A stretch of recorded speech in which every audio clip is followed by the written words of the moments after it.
I came here several times with my father when I was little, but stopped eating here as often after growing up. I hope the food here will be to your taste.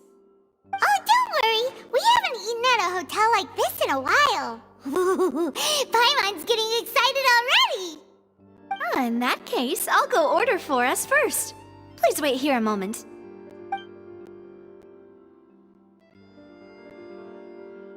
Ooh, everything looks so good. People in Fontaine sure know how to enjoy life. Why, of course. Go ahead, try whatever you like. If the food's good, I'll make a group reservation for the rest of Spina di Rosula next time. And if it's not? Well, then I'll still bring everyone. Albeit with only one dish per table. You, sure have your own way of doing things. Oh, we called this a farewell meal, but we could also treat it like a victory feast, right? We did just win that case after all. Oh, true. Very true. In that case, boss, we'll have another 2 dishes. Huh? Paimon didn't mean that you had to order even more food.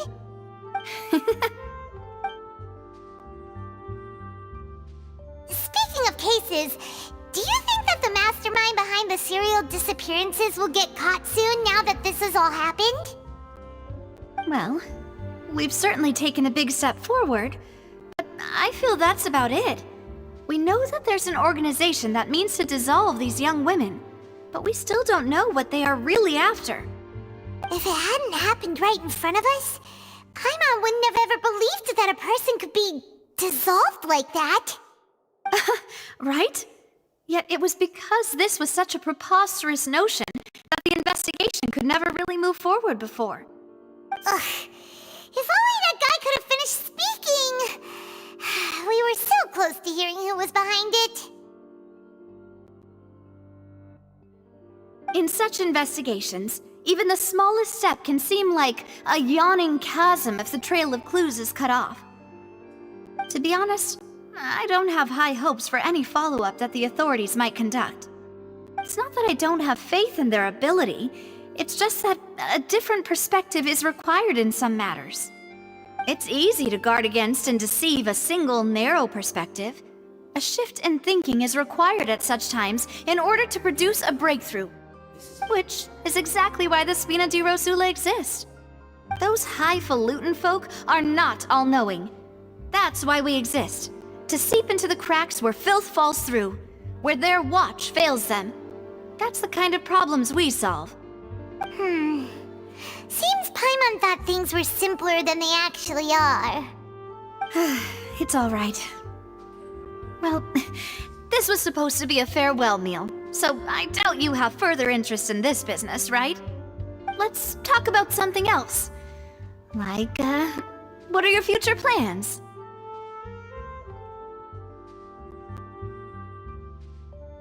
That's true. We didn't have a chance to speak to her after the trial ended. It didn't really seem like the right time or place to do it anyway. I see. So, your primary objective, which has been foiled so far, was to have a chat with the Hydro Archon. I've heard that there's a long line of people waiting to meet Lady Farina. I suspect you'll be waiting for quite a while, considering that you missed your chance today. Yeah, we've heard that she's super popular here in Fontaine, and that it'll be tough getting any of her time. Well, would you consider some more, unique ways? Perhaps even methods of, let's say, questionable legality? Guess that's Spina di Rosula's boss for you. Chock full of sketchy ideas. Well, what did you have in mind? Well, one way would be to infiltrate a performance troupe at the Opera House, only to abandon your act at the play's climax and ask to speak to her after the performance. I'm sure Lady Farina would be eager to see the ending, and would agree in order to finish watching the play, don't you think? Could you suggest something a little more practical? This plan seems pretty hard to pull off. We'd have to go learn how to act, and acting's really hard. All right, here's another. Find a way to conceal yourselves under her bed. Then, wake her up in the dead of night and demand answers. Don't let her go back to sleep until she answers all your questions. I can personally testify that this one works. When I'm sleepy, I'll do anything as long as I can finally get some sleep. That might work, but that's not really the problem. The problem is we don't want to get ourselves arrested. Ah, valid point. I overlooked that part. I was just thinking about leveraging a person's desire for sleep. All right, no more joking around. Perhaps you could... Oh, I don't know. Cut the line when she's on a break. You did defeat her in court, clearing citizens of hers from false accusations. False accusations she had nearly upheld personally. I imagine that she feels quite ashamed about the whole thing. You mean that if we catch her while she's on a break, she might be too embarrassed to refuse? Oh, that does make some sense. Why don't we give it a try after this meal? You know, strike while the iron is hot and all. Huh? Paimon, did you drink my Fanta? Was this your drink? Sorry about that. Paimon wasn't really paying attention and the cup was right next to Paimon. Would you like to order another? No, it's fine. We're just about done here. Alright. Honestly, Paimon wouldn't recommend Fanta anyway. It tastes kinda salty and icky. Is that so? Huh. Well, in that case, we'll have to blacklist the Fanta here then. If we're all finished eating, then I'll go pay. Yeah, we're stuffed. Thanks for the treat, Navia.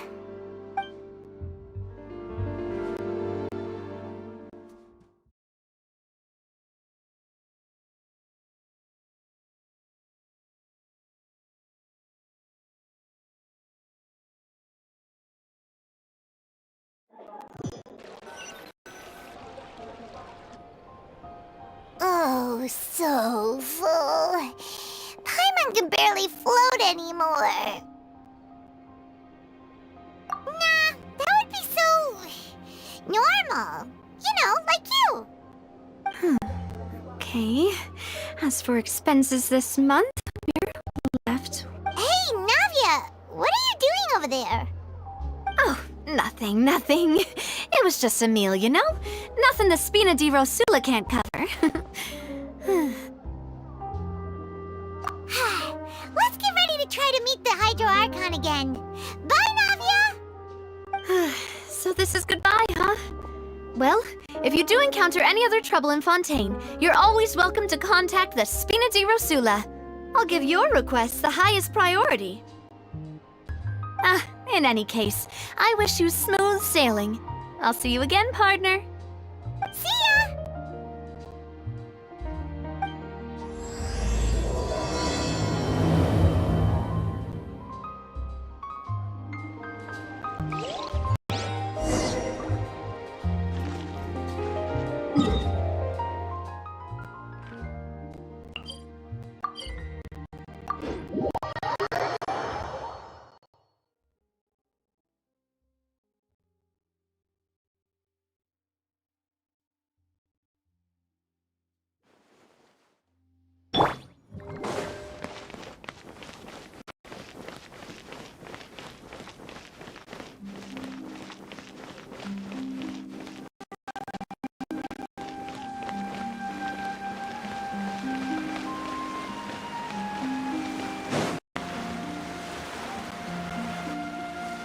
There aren't many people around anymore. Looks like that boat we took to Araneas might have been the last one. Vache. Looks like we're back here again. Huh? Traveler? Are you hearing voices again? Ugh. That's kinda spooky. Are you sure we don't want to come back in the morning? Vache. Vache. Hey, why are you still walking towards it? There might be something nasty in the water. Huh? Paimon. Paimon can kinda hear a voice. It's calling for Vache, right? Hey, traveler! Stop walking! Come on, wake up!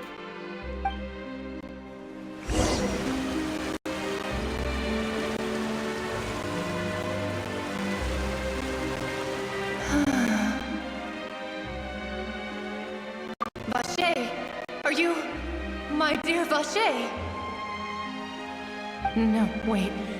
You seem to be someone else. Do you know Vache? Do you know where my love is? Wait. Who am I? I'm very sorry. My memories feel like they have been washed away like a flood. So many fragments dissolved amidst the tide, never to be recovered. How much have I lost? How many things that I once held dear while on land have I since forgotten? Yes, that is what I was once. But now, I do not know how I came to be like this either. I only vaguely remember being covered in light. I also remember going to many places. No matter where I went. But now, we can no longer... No! Our reunion no longer has any meaning. There is no way for us to create. The thought of me gives him no... If you meet Vache, perhaps that is so. As I was if only I could have comforted him. Told him that I did not... Is that what you call it? Dissolving? If anything, I consider it a form of relief. It was a state of neither fear nor frenzy, with only an... I could also liken it to being a thirsty person who drinks water for the first time, and only then sees how they have lived for so long in a world. I think I hear your companion. It's time for you to go, I think. Farewell, then. I am...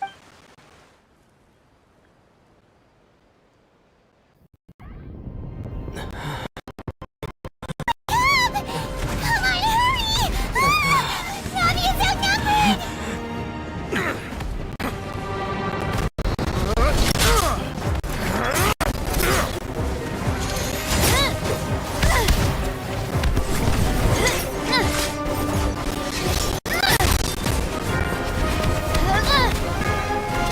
Demoiselle, look out!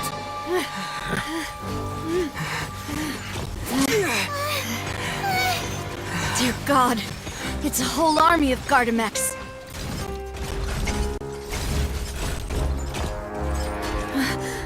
Chlorand?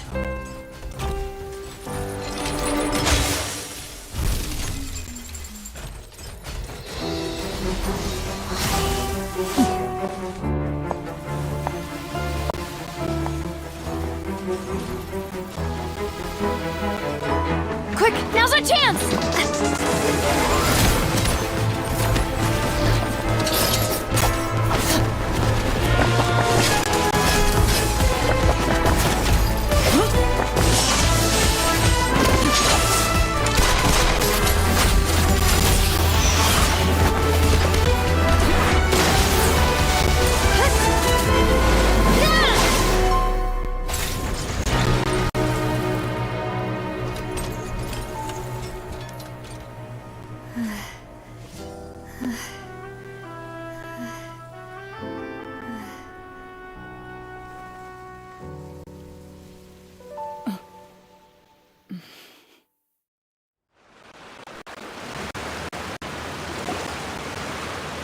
I should thank you for lending us your sword there, Chlorand.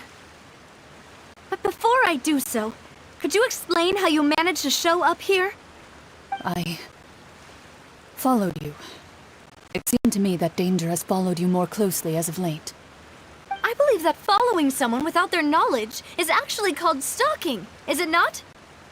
Mr. Callus's last wish was for me to ensure your safety, and I will not betray his trust. He would do the same, were he alive today. Do not speak of my father! Sorry, Demoiselle. I was not strong enough. Thank you your aid, Miss Clorand, but do keep an eye out for your manner of speech. I believe we all wish to avoid unnecessary emotional harm. Sorry, I did not consider your feelings. Whatever. What else do you know? How did you come to the conclusion that I'd be in grave danger? I doubt I know much more than you, but I believe that the mastermind behind the serial disappearances is very powerful. Your performance tonight will almost certainly attract their attention. I'm sure they've known about me.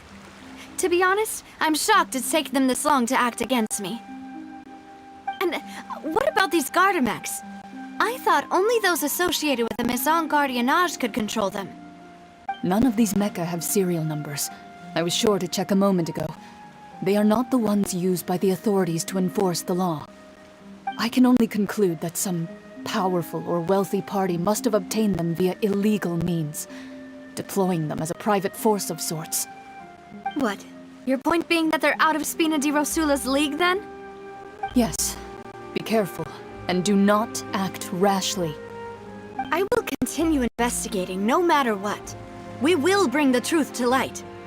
That's my father's true last wish.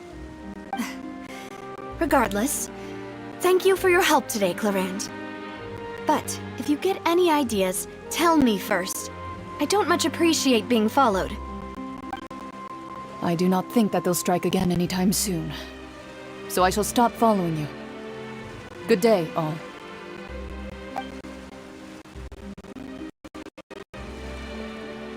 Right. I suppose that's the best news we've gotten today. Demoiselle, I believe that Miss Clorand was being sincere with you. If we tried, we could attempt to thaw relations a little. I know, she's... Oh,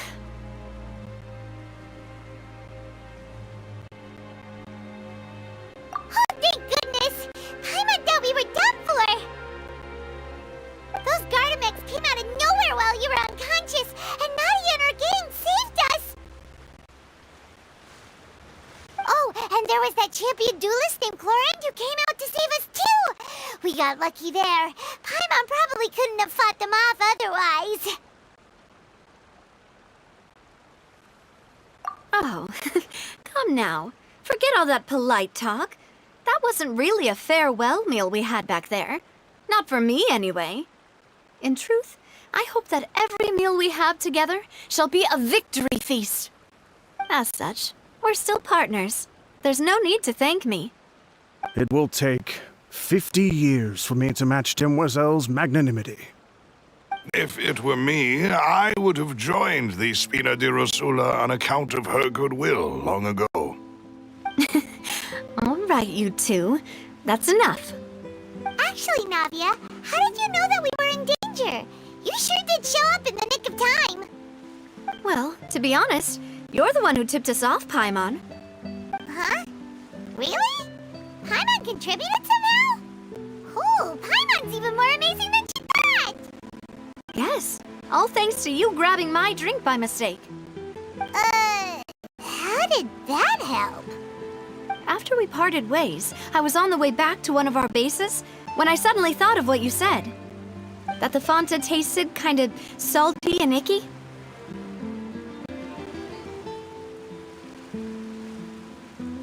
Fanta only comes in sweet flavors, so how could it have tasted salty? The color of the drink, if I recall, had also been a bit off.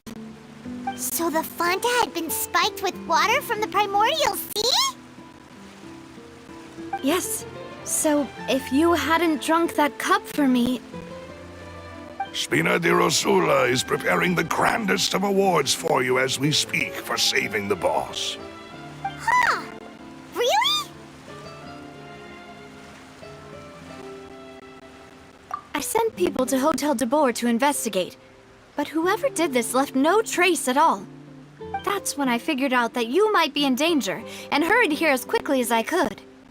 But why would they go after us too? All we did was defend Linny in court and help clear his name. Ugh, now we're caught up in this mess too, aren't we? Well, you did foil a plan that they were probably pretty proud of, and almost got their name in the process.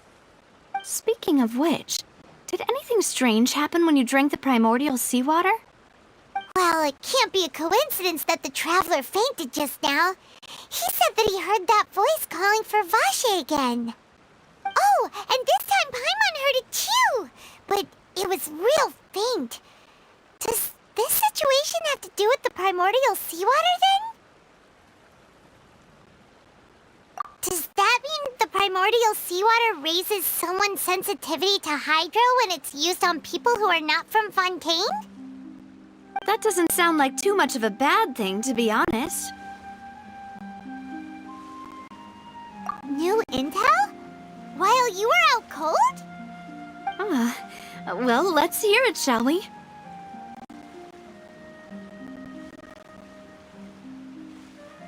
Oh, that is important.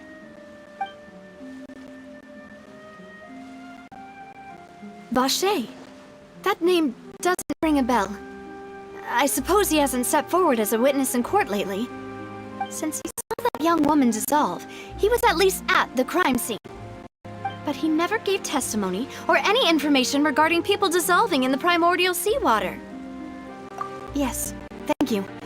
This is very important information indeed. We will continue to investigate. Oh, you mean you'll help us investigate? Well, you did say that our farewell meal didn't really count. That means we're still partners, right?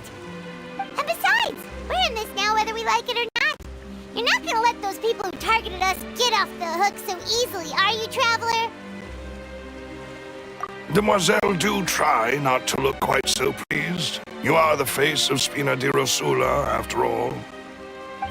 You talk too much. Well, in that case, let's head back to one of our bases, shall we? I'll arrange accommodations for you. We also have some plans to go over, and hopefully we can deepen our bonds as partners. But we'll take that one step at a time, I guess. Don't worry, you two. With us around, our base is definitely secure.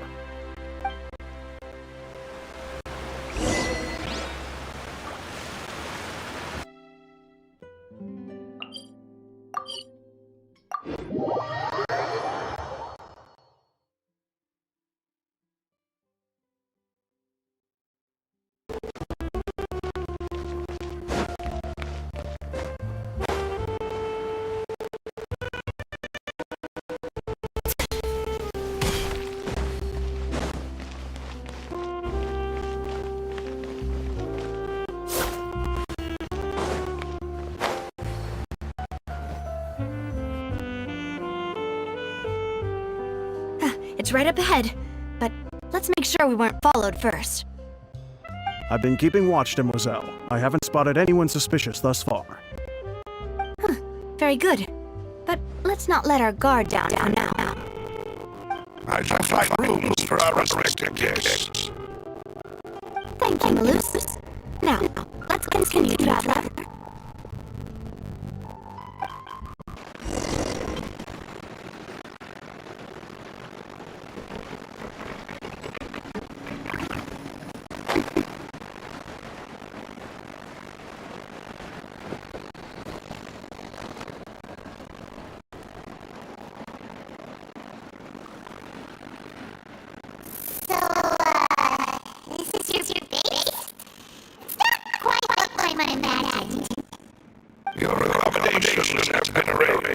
Under the present circumstances, I can confidently say it's the best we have. Well, our funds have been a little tight lately. After all, we don't allow illegal or unethical profiteering. In fact, our funds often come from citizenry who support us. Seems like it's tough times for everyone. But if you have the support of the people, that does sound like worth it. To be honest, our financial situation was a lot better back when my father was in charge a few years ago. I'm afraid I'm not quite his equal. Your father, he was the previous boss of Spina di Rosula, right? How did he... Demoiselle, if you'll allow me to explain. No, I'll explain it myself. I suppose I couldn't run from this topic forever. And as partners, this is something I hope they can understand. Callus. Yes, the same one they call Callus the Unfaithful in the streets. 3 years ago, he was accused of murdering his own friend, but he chose a duel to defend his honor instead of standing trial. He died in the duel's ring. Oh no. I do not believe my father was a murderer. I'm sure he was set up. At the time, I believed that if he only stood trial and was duly investigated, something big would crop up and prove his innocence. But strangely, he not only requested the duel himself, but rumor has it that even after being seriously injured to the point where he could be deemed as having lost the duel, he refused to surrender, determined to die in the arena. 3 years later, I still don't understand why he did it. How could he protect his honor if he's dead? If anything, he gave up his chance to defend himself. The closest piece of info I have is that my father had been investigating a serial disappearance case at the time of his death. Ah, so that's why you're so determined to get to the bottom of that case. That's right. I've also tried to investigate the murder my father was implicated in, but I haven't found a single new clue in my countless reviews of the investigation records. However, I believe that if the murder case is related to those behind the disappearances, they must know something. I must know what really happened. Was my father coerced? Framed? Even if he really did kill his friend, I must get to the truth. If only he'd been more open with me when he was still alive. He even hid the fact that my mother died due to complications when giving birth to me. And now, here I am investigating his death. You really are a handful, aren't you, Papa? Demoiselle, please, if there is anything I can do, anything at all. I also will never believe that Master Callus murdered anyone. There are none whom I respect more than the two of you, Demoiselle. Master Callus did so much good in life, yet all it took was one murder case for him to be dubbed Callus the Unfaithful. Even our supporters decreased greatly due to that incident, hence our strained finances at present. Wait, if Callus was such a good man, wouldn't people at least be a little suspicious when he was accused? No. Perhaps people just revel in that kind of drama. It's not something exclusive to people from Fontaine, really. Everyone's like that. People love watching the evil turn over a new leaf, but they also enjoy watching good people fall into an abyss from one slip-up just as much. But how could... never mind. If Callus was really falsely accused, we have to find the truth. He didn't deserve to have that happen to him. There is one other thing. Master Callus's opponent in the duel was Miss Clorand. Oh, her? Well, then, isn't that as good as saying that she was the one who killed him? Yeah, that's not the sort of thing that you can just let go and move on from.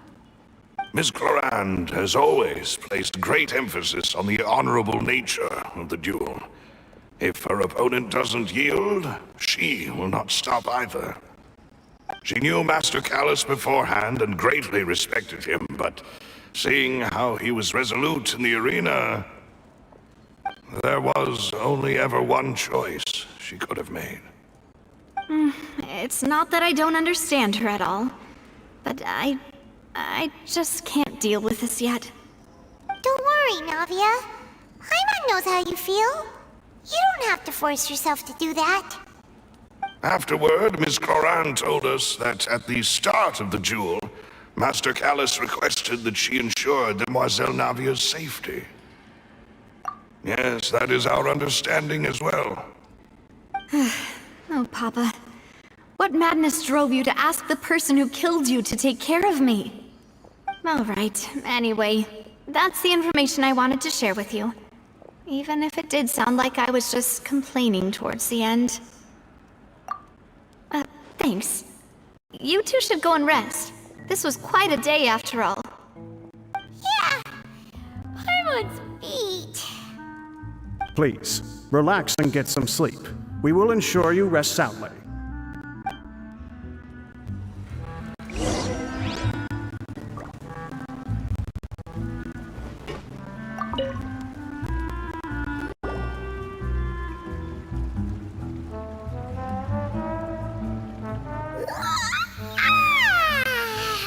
Paimon slept so well.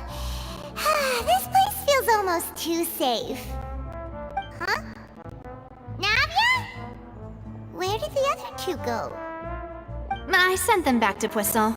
It's Spina de Rosula's place of origin, and where we have our headquarters. There's not much for them to do here at the moment. Paimon gets the feeling that you're just trying to get them off your back. But never mind that. When did you get back? Were you waiting here the whole time? No, I just returned after going out for a while. I did some investigating yesterday regarding the name Vacher. Wait, so you didn't sleep at all? How could I after having such critical new evidence appear? Guess Paimon wasn't speaking for everyone just now, huh? Unfortunately, this name seems to have been wiped from existence. It doesn't seem to have a match anywhere. I suspect that those behind this have already taken steps to hinder an investigation from this angle. But that does prove that this Vacher person is a key witness in the incident. Does that mean we're too late, though? No. There is one ray of hope. One place in Fontaine that they would find almost impossible to threaten, no matter how much they wanted to. And that is the archive kept by Chief Justice Navia, a place where detailed files on all the cases in recent years are kept. If the Oceanid you met is one of the young women who went missing recently, we should be able to find some related information there. So Nervalette maintains an archive of case files? Whew, guess that's the hard-working Chief Justice for you. In that case, let's go talk to him, shall we?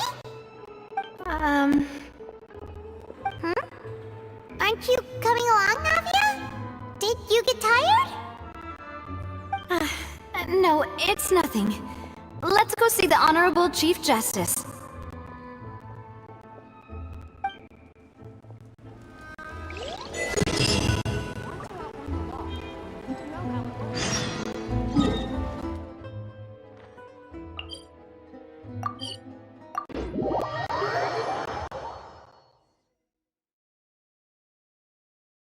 The Palais is right up ahead. Come on.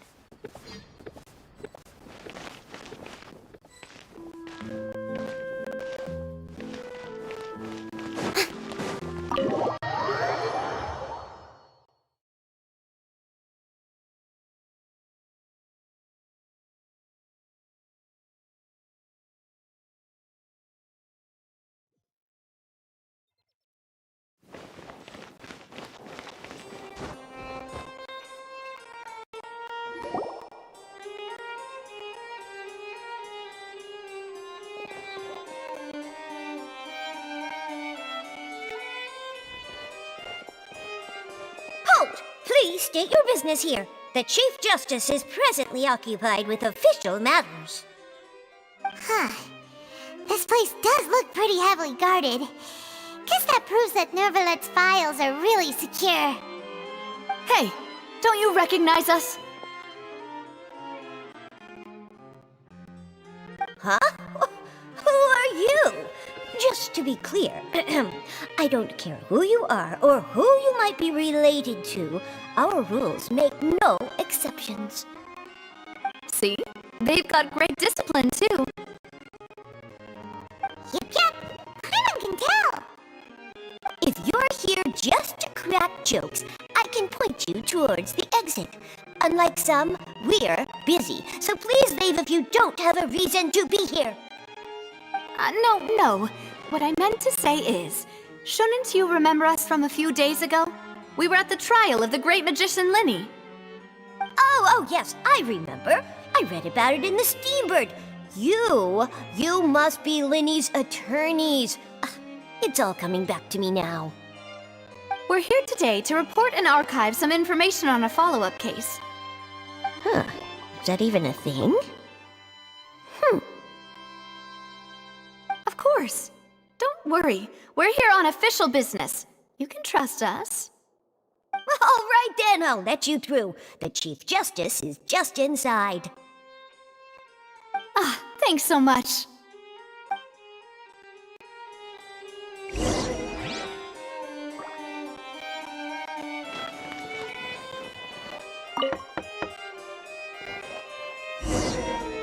Please come in.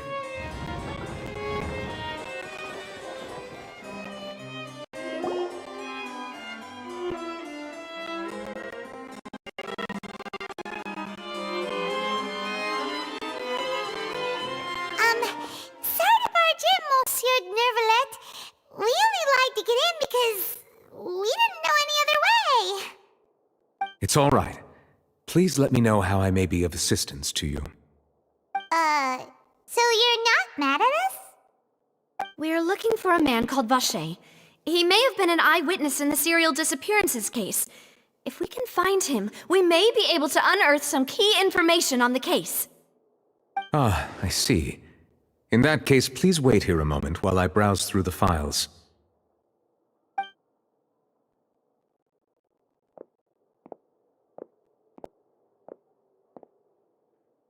Who knew that Nervalet would be so easy to talk to?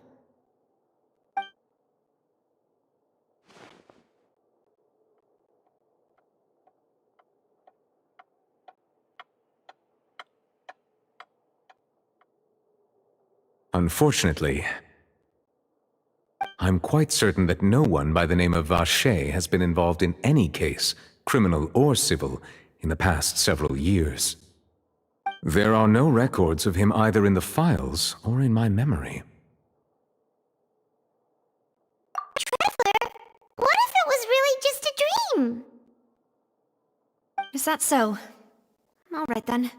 Thank you so much, Monsieur Neuvillette. We'll take our leave now.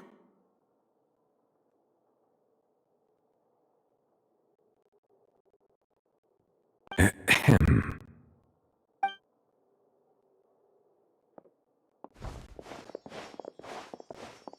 Miss Navia, I can understand how you feel. Your father, Callus, was a truly exceptional man. We deeply regret his passing.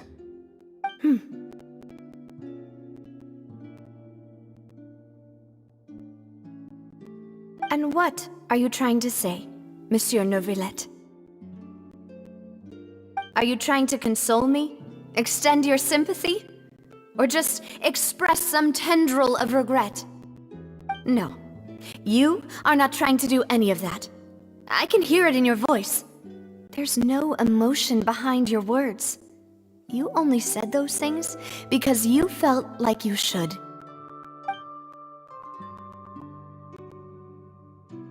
It's just like last time. After my father took his place in the duelist ring, I pushed through the guards to talk to you as a last resort. You even told me then that you thought there was something fishy with the case, yet you still allowed the duel to go ahead. In your eyes, the value of a human life is nothing compared to those cold laws you hold so dear. If you truly regret my father's death, then why didn't you call a stop to the duel? Why didn't you give me the power to stop him from throwing his life away? Why did you just let him die, despised and hated by all? Everything was hanging on a thread at that moment. Just the tiniest effort could have changed everything. There are still so many things I never got to tell him. So many questions he still owes me answers to. If you really have no heart, then just look me in the eyes. I, Navia, will show you the true meaning of regret.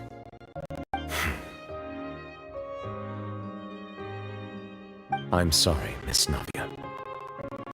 You my father are truly alike. You keep all kinds of things in your heart and never say a word to anyone.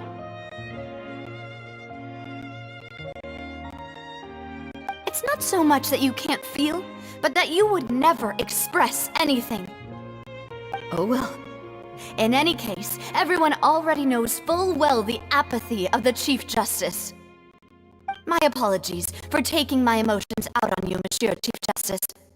Let's go, Traveler and Paimon.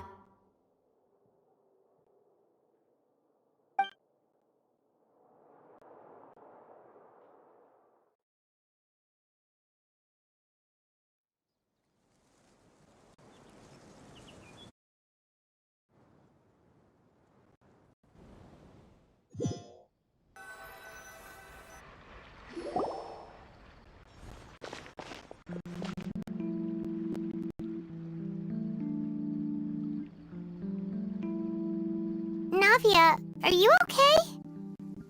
I'm fine. Rain. It's raining. You're right. Wasn't it still sunny when we went into the building? And there shouldn't be any active trials today. How strange. Now that I think of it, on the day my father was convicted of murder, it was also raining. What is it? Did you think of something?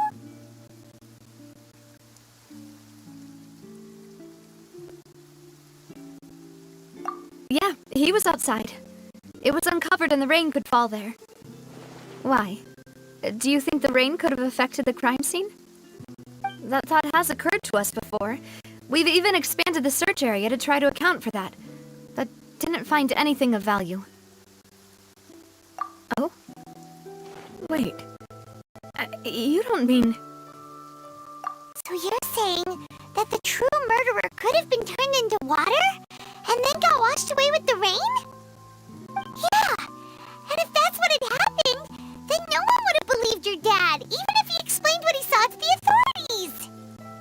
I really think I found a true genius for a partner.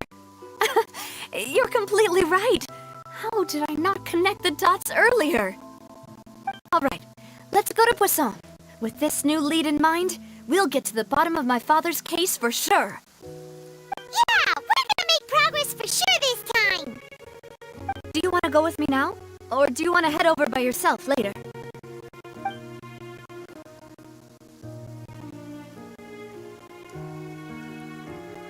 Great! Let's go then!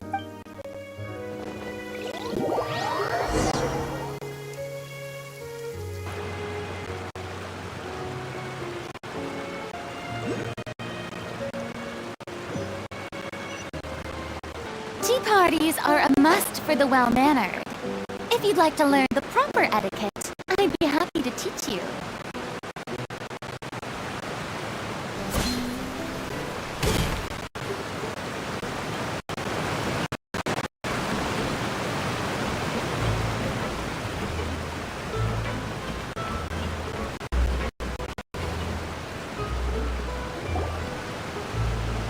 Whoa! What a huge ship! Why would a ship be anchored at a place like this? There's no need to be so surprised. While it may look like a ship, it's actually Spina di Rosula's headquarters. My father was the one who asked for it to be built like this. Perhaps our taste in exterior design is the only thing we occasionally had in common. A gigantic and glamorous ship embodies discovery, opportunity, ambition, and conquest. It symbolizes Spina di Rosula's bright and limitless future. And Paimon thought you were bluffing when you said Spina di Rosula had a glorious past. Paimon was confused why a group with such a history would live in the sewers. But now that Paimon has seen this ship for herself, she's been convinced. Well, Poisson is where Spina di Rosula began, after all. It's our main base, our home.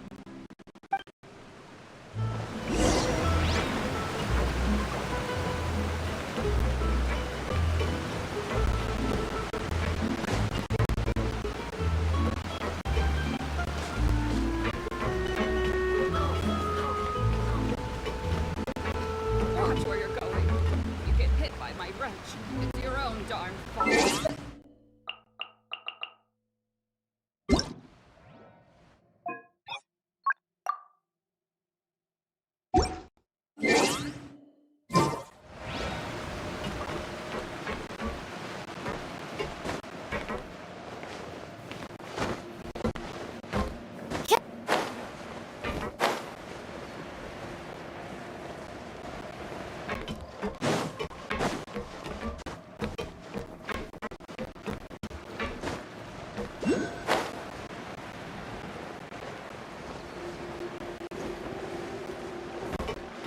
Yep.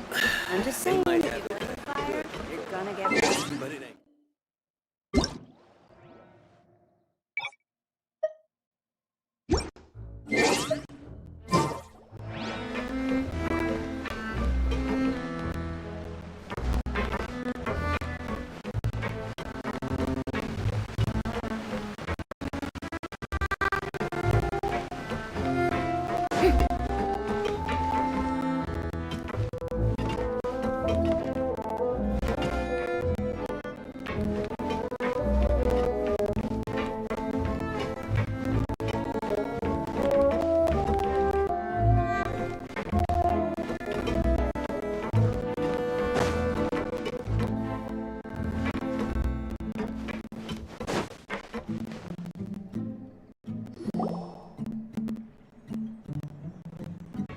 Melus, we're back! Apologies for the wait, demoiselle, and our most important partners. You said before that you still had some business at the court. What brings you back to Poisson so quickly? About that. It's because my partner here reminded me of something really important. You see, what if my father's case had something to do with water from the primordial sea? You still remember, right, Melus? On that night, it was raining? Yes, the case was quite similar to that of Mr. Linney's. Both were what you'd call impossible murders. Could you tell us a bit more about what happened before? Yeah, of course. Many years ago, something called synth began to gain popularity in Poisson. At a glance, it was a kind of drink that could excite your mood and produce many pleasant hallucinations. Wait! Didn't that guard guy who turned into water also mention that the primordial water could be used to produce some kind of potion? Yes, he did. Considering what we know now, it's almost certain that synth is created using water from the primordial sea. If you drink synth for an extended amount of time, you'll suffer many side effects, such as losing the ability to focus or control your emotions. And if you were to stop drinking it completely, you'll experience flashes of paranoia and anxiety while lacking energy to do anything. It's an extremely dangerous substance. As he oversaw Poisson, my father was compelled to put a stop to synth abuse and called for a complete ban of it. Boss's uncompromising attitude incurred the synth vendor's wrath, but no matter how much they threatened or bribed him, he refused to yield.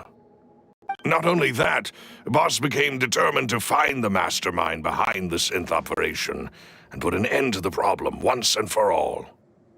Yes, but the enemy was very cunning. So he could never get anything out of the dealers, all of whom only sold the stuff and weren't privy to the rest of the operation. Recognizing that, my father decided to contact the dealers in secret and cultivate personal relationships with them. Finally, he was able to convince someone to become his informant. The man's name was Jacques. He felt greatly ashamed about his work after seeing many families destroyed by synth abuse. That night, my father hosted a banquet at his countryside estate. He planned to meet up and exchange information with Jacques over some food. But then, we heard 2 gunshots from the courtyard. We raced to the scene and found my father, still holding a gun, and Jacques, who was already dead on the ground. How did that happen? Aren't they on the same side? Sounds just like Lenny's case, doesn't it? In both cases, the culprit seemed obvious. but neither appeared to have any motive at all. Looking back on it, though, I now believe the most important clue was something we all overlooked at the time. There were pieces of clothing left at the scene. Precisely. It's all thanks to you that I made the connection now. Back then, we all just thought they were some costumes that Jacques used to disguise himself at the banquet. But, considering it now, it's almost certain that they belong to a third person at the scene. With one extra person, we'll also need to reconsider. You're right. We still don't know what happened. But my intuition tells me that we're on the right track to figuring it all out. I'm finally headed towards the truth.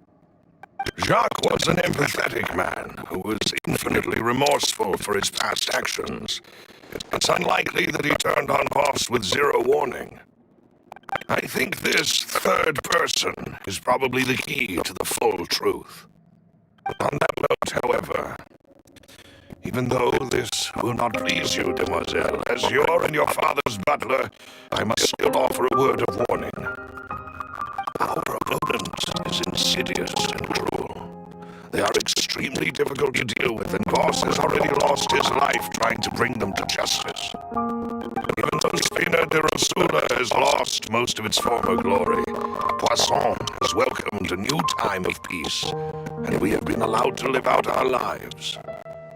There is no need to follow your father's path. It will be both wise and in line with Boss's wishes to step back and give up on the case. If that's indeed what he wished for, then he should have told me that himself. Was I not the closest person to him? And yet, I was the one most kept in the dark. What was the point of him dying without sharing any of the secrets he knew? Did he manage to protect anything in the end? The synth is still here. Callus the Unfaithful is still his epithet. And Spina de Rosula is barely getting by. Nothing has changed. Did he think I'd just accept his meaningless death and live out my life just as meaninglessly? I've never accepted that. Not since that day, and certainly not now. I'm done for the real answers for everyone's sake. For the missing girls, for the victims, and for myself. Navia.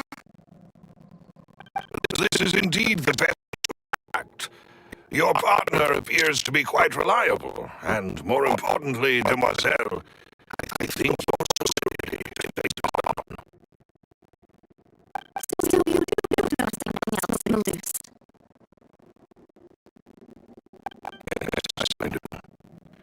In fact, even before that banquet, I was already the connection between it and the serial disappearances case. But what drove all the tension to the boiling point was the revelation that you, demoiselle, just as the next target to disappear. What?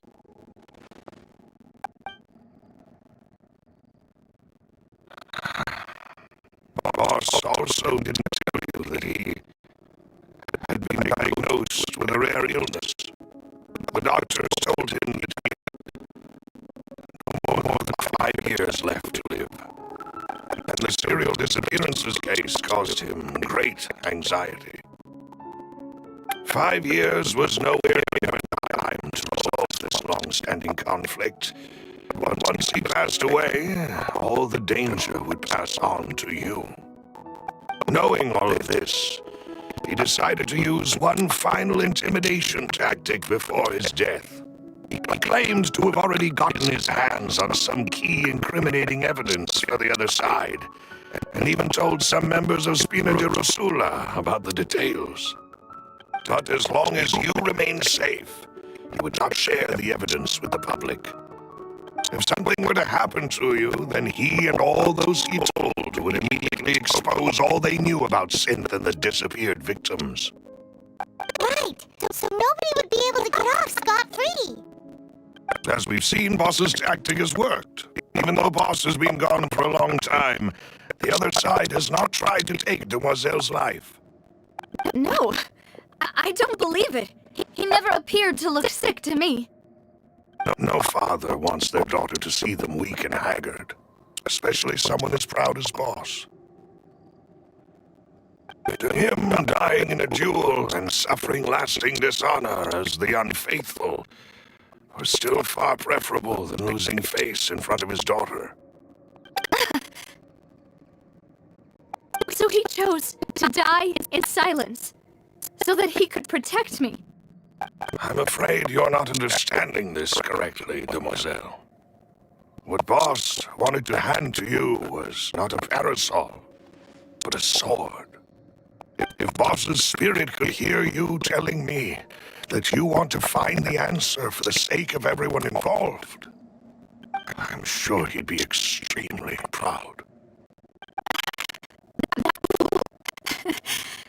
Couldn't he have just given it to me straight? No. He might have set up everything precisely because he never thought I'd be able to understand him. Is that the amount of confidence he had in me? And what if I was never able to make it to where I am now? Yeah. I suppose that's true. With the way he'd set things up, if I had wanted, I could have just lived out my life without a care in the world. But thankfully, he rarely talked to me about complex matters, and thus understood little of me as a person. In this case, he really didn't need to give me an easy way out. Malus, what was the key evidence that he shared with you? It's the location where synth is produced. Essentially, it's the enemy's headquarters. When he was threatening the enemy, Boss didn't share the specifics of the incriminating evidence he found. But if you want to use it against the enemy, you'll still have to take several things into consideration. Why? If we know where the place is, can't we just go storming in? You mustn't forget that we're fighting against a mysterious and dangerous organization that's been in operation for decades. There's no telling what might be lying in wait at their headquarters. We also have no idea what kind of evidence we may be able to find inside, nor what people we may be able to capture. A single visit to their headquarters would be tantamount to a formal declaration of war. The worst case would be that we leave empty-handed, but also open ourselves up to full retaliation. Then, in that case, why not work with the Fontaine authorities? Well, you saw one of them dissolve in this case. We have no idea just how thoroughly they may have been infiltrated. Huh. That's true. Seems my father really had no choice. But things are different now. It should be a lot easier to prove the other side's guilt, now that we've connected Synth with the disappearances case. You sound like you've put a lot of thought into this, Malus. I am the butler, after all. I live but to serve the boss and Demoiselle's will. I've always been willing to take on any kind of risk for your sake. But considering my relative lack of ability, I've spent my time keeping secrets, performing basic investigations, and waiting for the right time to come. Thank you for all of that, Malus. Have you discovered anything new in the past few years? Let me think. One conclusion I came to was that we must be confident. At least, I announced orders for the organization's members. I used to deliberately keep a few people in the dark and observe reactions of the synth vendors.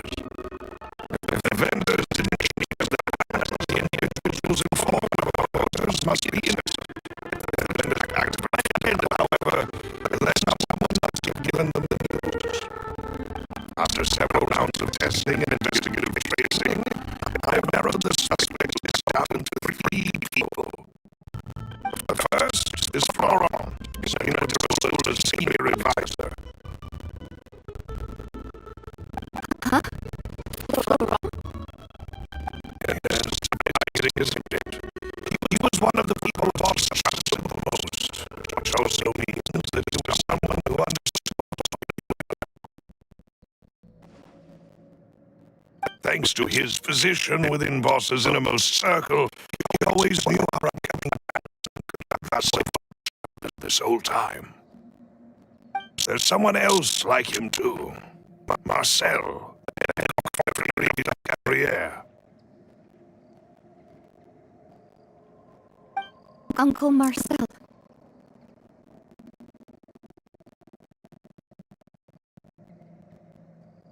And it's a guild in Poisson. The boss helped it to grow to its size and prominence. In the beginning, they were only reselling some daily goods, but now they're one of the richest guilds around with a lot of business connections in the city. So, they're like a sister organization of Spina di Rosula? Yes, you can say that. When we were fighting against the syndic dealers, I provided plenty of support.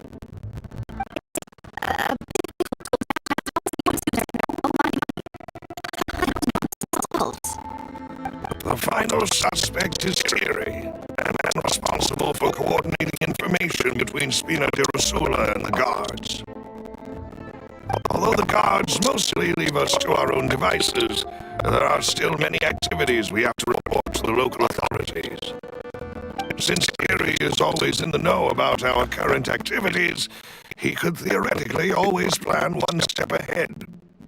I see. These are all people who I communicate with quite regularly. To think that the enemy we've been fighting against has been right next to me all along, among those I trust the most. It's almost too hard to believe.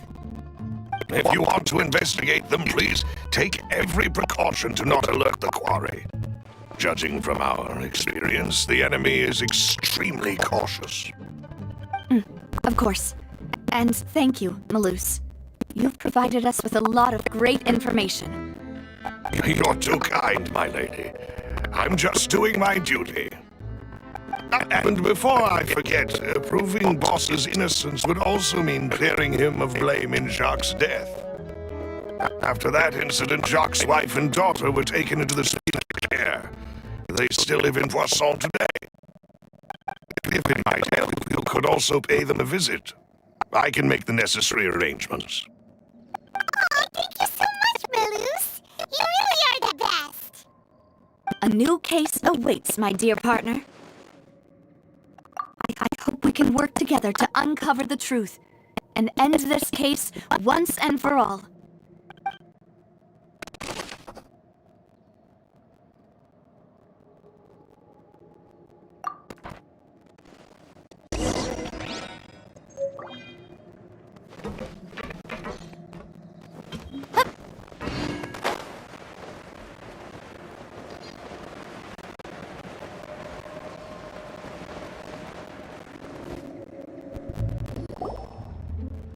It is settled, then.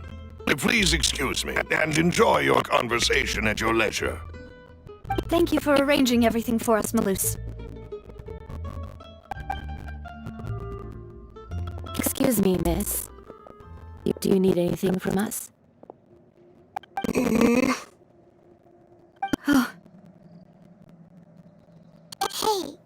Navia's all quiet. This isn't like her at all. I'm sorry that I only came to visit after all this time. After what happened, I didn't know how I was supposed to face the two of you. Ah, if it's about that, there's no need to apologize. After my husband died, Spina di Rosula sent us a lot of mora and support. I understood your guilt and apology to be genuine. But aren't all of those things nothing compared to the loss of Jacques? I can understand the kind of pain that comes with losing a father so needlessly. You don't understand at all. I didn't know how to face you, because I didn't know what I could possibly bring as a consolation gift. I know only the full truth could bring closure to you, and to all of us.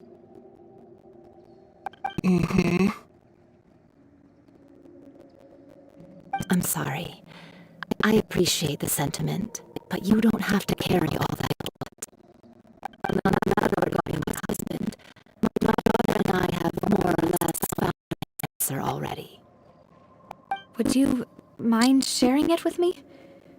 I really can't believe that my father could ever bring himself to shoot Jacques. I always knew that my husband was burdened through others' suffering. He told me countless times that if he could turn back the clock, he would never go into the synth business again. He had many regrets, and felt that he took the idea of providing for his family too literally. For the longest time, he thought Mora was everything. So when Mr. Callis came...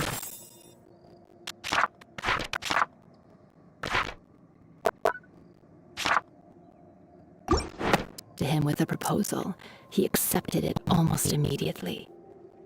He tried to be as careful as he could, but even so, he still found out. They found out about his betrayal?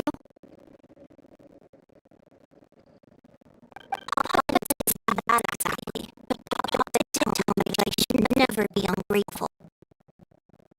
Before he left that day, he told me that he had no choice. It was only later that I realized it was his final farewell to the two of us.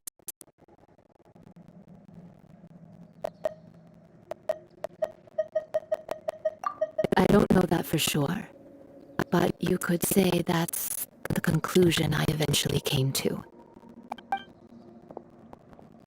Which is why I'm the one who should feel guilty. Callis had always taken great care of us, both when he was still alive and after he passed away. Even if he fired the shot that killed my husband, it was likely in self-defense. It is impossible for me to hate him for what he had done. But Mama, why is Papa still the bad guy if he did the right thing?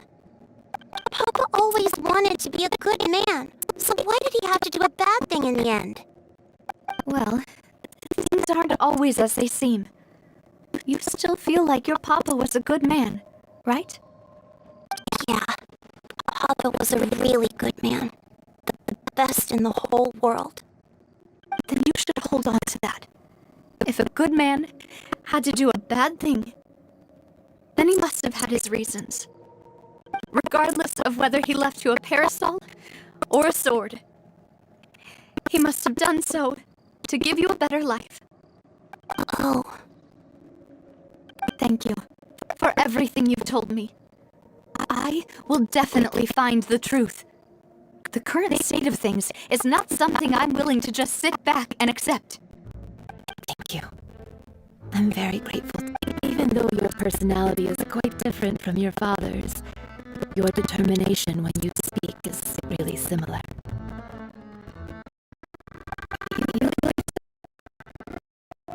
That's the first time anyone said that to me.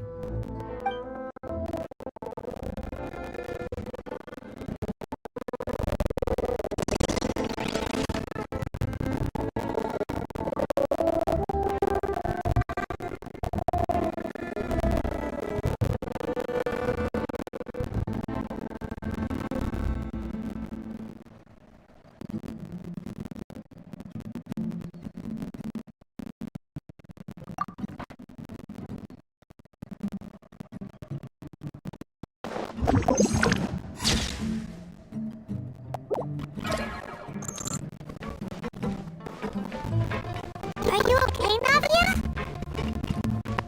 I'm fine. Don't worry. Let's investigate the 3 suspects next. The road should be nearby, and we should be able to find Thierry and Uncle Marcel in the city. I'll get myself together on the way, so please don't worry.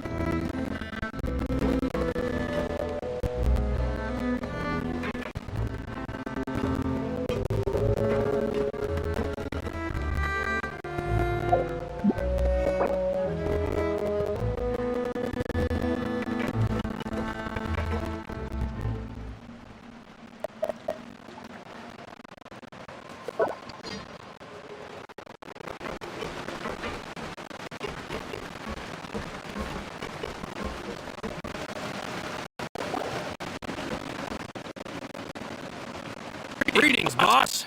How may I be of assistance today? I'm sure you've heard about what happened at the Opera House. Someone got turned into water right in front of us. Yeah, I've heard. With something that dramatic, I'm sure journalists will milk it for all it's worth. And it'll be all the talk for the next several weeks. It also reminded me, on the day that the incident happened with my father, it was raining outside, and we found some clothes left at the scene. After my partner here put the dots together for me, I feel like we should try to reopen his case. Can you do me a favor and try to recall what happened that night?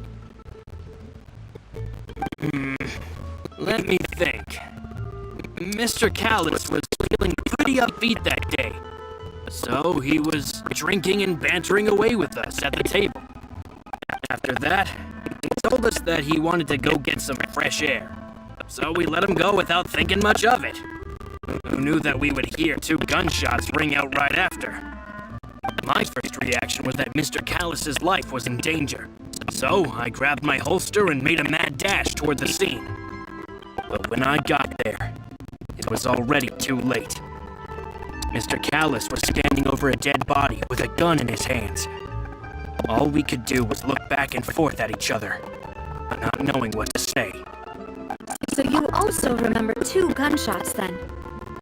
Indeed. The guard said that the first shot didn't hit anyone, while the second killed Jacques. But I've never really bought that explanation. Reason being, Mr. Callus had left his gun on the table. I even made sure to confirm that before running to the scene. According to the guards, that doesn't mean he couldn't have had other guns on his person. About the clothes left at the scene that you mentioned, do you think there was a third person there who was turned into water? At least from our perspective, my father had no reason to kill, so he would also have no reason to bring an extra gun with him. The gun he was holding probably belonged to the third person on the scene. Yeah, that makes a lot of sense. So you're saying Mr. Callus ended up with the gun because he seized it from one of the other guys? Hold on. If that's what had happened, then why didn't he share the truth with any of us? He didn't even want to face the Oratrice machine, and chose instead to prove his honor in a duel. Did he not face in the courts after seeing someone dissolve right in front of his eyes? About that, Malus told me a thing or two, so I think I can understand why he committed to the duel. I'll tell you everything once the whole truth has been revealed. I understand. Then I'll leave Mr. Callus's honor in your hands, boss. And if I may just say one more thing, the whole Callus the Unfaithful was invented. And many people have laughed at me for still calling him Mr. Callus, even after so many years have passed. But it was Mr. Callus's trust that allowed me to rise through the ranks of Spina di Rosula and live the life I lead today. No matter what others might say, he'll always be the man I respect the most. And he'll always be my boss. Don't worry. I will definitely find the truth. You and all our other comrades at the Spina deserve to know the truth as well.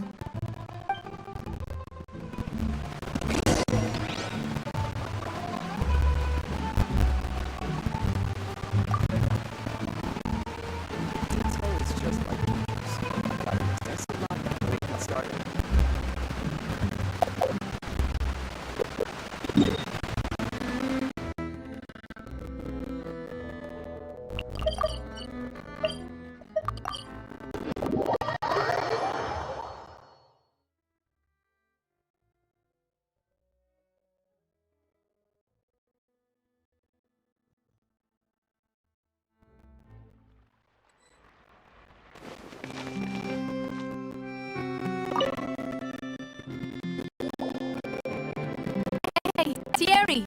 It's me! Oh, now, here, Miss Navia. I've heard that you made quite the name for yourself at the Opera House. Oh, so you've got news of that already. Oh, okay. Hey, I'm also a member of the Guards, you know. The way you make it sound, people would think I was sent off to Poisson because I had done something wrong. Are you sure there isn't a little bit of truth in that? Under normal circumstances, shouldn't you have been called back to the city already? I mean, where I work is really up to me. Let's just say I enjoy the ambiance of Poisson. Callis did a fantastic job running it down, building Spina di Rosula from the ground up and clearing many obstructions in my way. It would be next to impossible for me to find a similarly easy but high-paying job in the city. Anyway, enough chit-chat. Are these two friends of yours? You, here for some formal business? Yes. These two are my partners. What happened at the Opera House made us realize that Linny's case and my father's may be related. We're trying to reinvestigate the details of my father's old case. Ah, I get it. You think there might be more to the case now that we know people can be dissolved into water, right? I was also flabbergasted when I first heard of it. If you want to go through the original files from your father's case, I can help you look for them. That'd be much appreciated. Thank you. Actually, I have another question. Do you have the authority to dispatch guards? Of course. Without them, I couldn't possibly handle Poisson on my own. Why do you ask? We definitely can't use them to forcefully get more evidence for your father's case. Well, you see, just recently, we were attacked by a horde of unnumbered Gardamex in the city. So, if you hypothetically wanted to do something against me, all you would need to do was get rid of the mecha serial numbers and send them after me. Then you think too highly of my abilities. Dispatching mecha is very different from controlling them. If I had to make an analogy, when you order a dish, the chef will make it for you.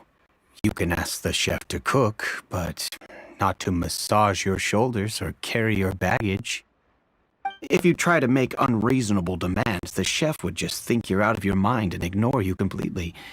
The same goes for me and my Gardamex. Removing a serial number is also not as easy as you might think. There are a lot of complex steps to it, and it's almost impossible to keep it a secret.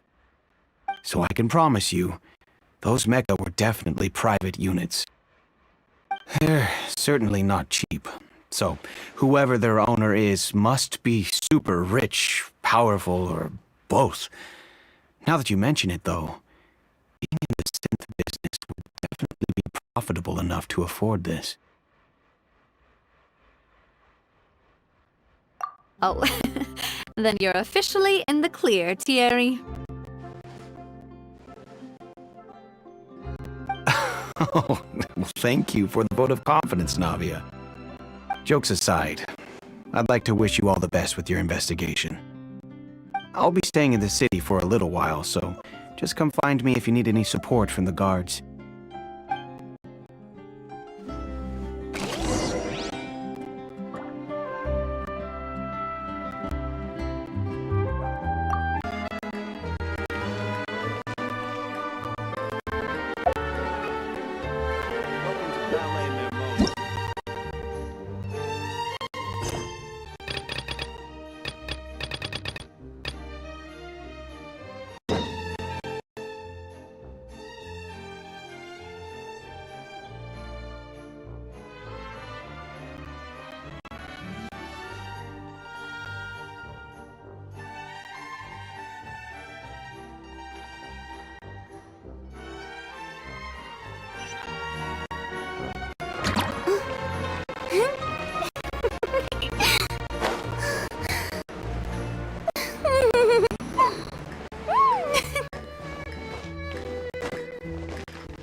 Hello. How may I help you?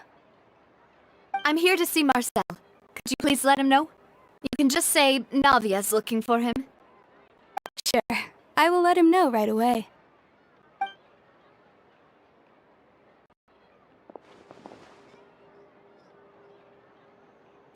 Navia, hello. Sorry to keep you waiting. I'm not as young as I used to be, so my legs are giving out a bit. Oh, it's all right, Uncle Marcel. There's no need to stress. I just wanted to talk to you briefly about what happened in the Opera House. I'm sure you saw everything too, right? Yes, I've never seen anything so strange. Oh, you were at the Opera House too? That's right. I went there with Navia to see the magic show. Who knew it would turn into a whole murder mystery? I also witnessed your marvelous sleuthing work. Quite impressive. To beat the Hydro Archon at her own game on her own turf, I can already imagine everyone in Fontaine discussing your exploits over a few glasses of wine. Oh, Paimon doesn't want to become the talk of drunkards. Apologies. It's just how Fontaine is as a nation. Everyone loves drama and theatrics. Uncle Marcel, you've also noticed that other thing, right? The fact that humans can dissolve in water? Yes, I was reminded of your father's case right away. Is that what you're investigating now? Exactly. I still don't have much solid proof, but I can sense that the other side has already begun to act. Oh, and what makes you say that? We were attacked on Arrhenius by some unnumbered Gardamex. And there was also an attempt to get me to drink water from the primordial sea. If not for the vigilance of my partner, I probably wouldn't even be here talking to you right now. Oh, you're giving us too much credit. Wasn't it you who protected us? Alas, it seems things are heating up again. The peace that Callus sought so dearly will soon become a thing of the past.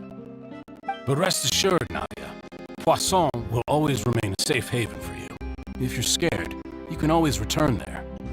If anyone dares to lay their hands on you there, the Confrérie of Cabrières will use its funds to the last Mora to bring them to justice. Thank you, Uncle Marcel. But I don't intend to go into hiding. I'm going to strike while the iron's hot. Do you have any new thoughts on my father's case? About that. Sorry, my age is catching up with me, so it'll take me a while to recall my memory.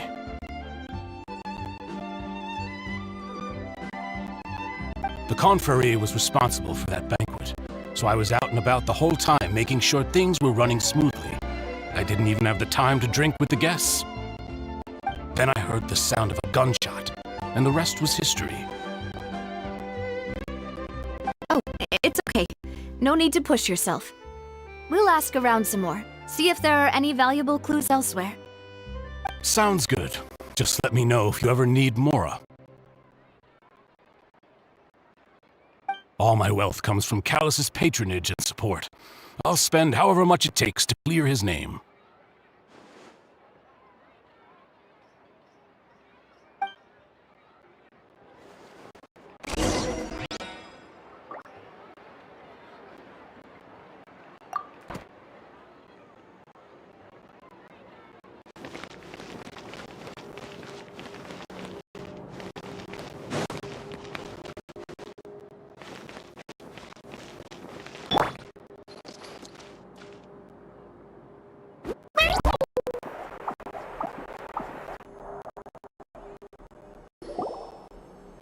We've talked to all three suspects, purely based on their conversations with me. None of them sounded particularly suspicious. I suppose that's to be expected, though. If a single conversation's all that's needed Anyway, even though we didn't make a breakthrough, let's still compile what we were able to find. But where should we start? Ah, you're right! Florame! mentioned that Callus probably only ended up with the gun because of circumstance. That makes sense. According to Jacques' family members, he already told them that he had been discovered, and that he had no choice before he left home that day. If I had to guess, he probably received an order from the synth boss to kill my father. Had he refused, he and his family's lives would have been forfeit. So, Jacques fired the first shot?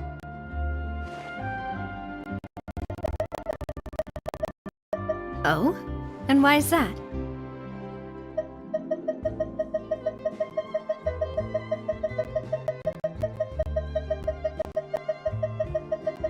Ooh, that's a good point. Jacques probably already knew that he was just being used as a tool for murder. And once he had completed his mission, he'd be of no more use to his boss. So, what would make more sense from his perspective would be to turn his back on the order and seek protection. Makes sense. But without evidence, that's still just a theory. Besides Jacques, the attack from the Gardemex has been bothering me quite a bit as well. It's obvious that our enemy has become more antsy after the secret of the primordial seawater was revealed.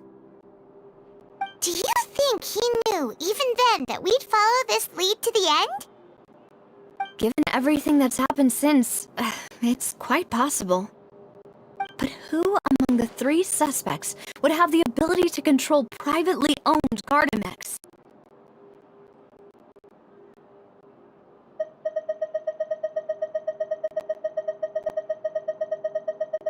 Thierry, you say? It is possible that he's figured out a way to convert the Gardemex for personal use. But I didn't feel like he was lying when he was talking to us about the mecha. I also don't think he'd be able to keep that kind of tampering under wraps. Yeah, had he actually tampered with the mecha, we'd be able to prove it with a simple check of the guard's inventory. If the mecha were taken from the guards, it should be pretty easy to find out when and how that happened.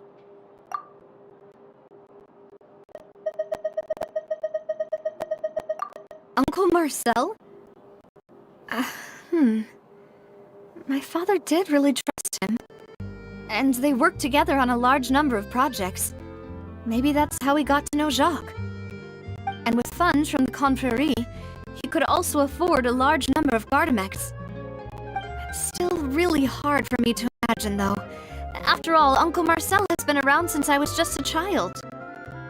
Also, wouldn't this mean he has been spending a whole lot of mora and energy to fight his own synth business?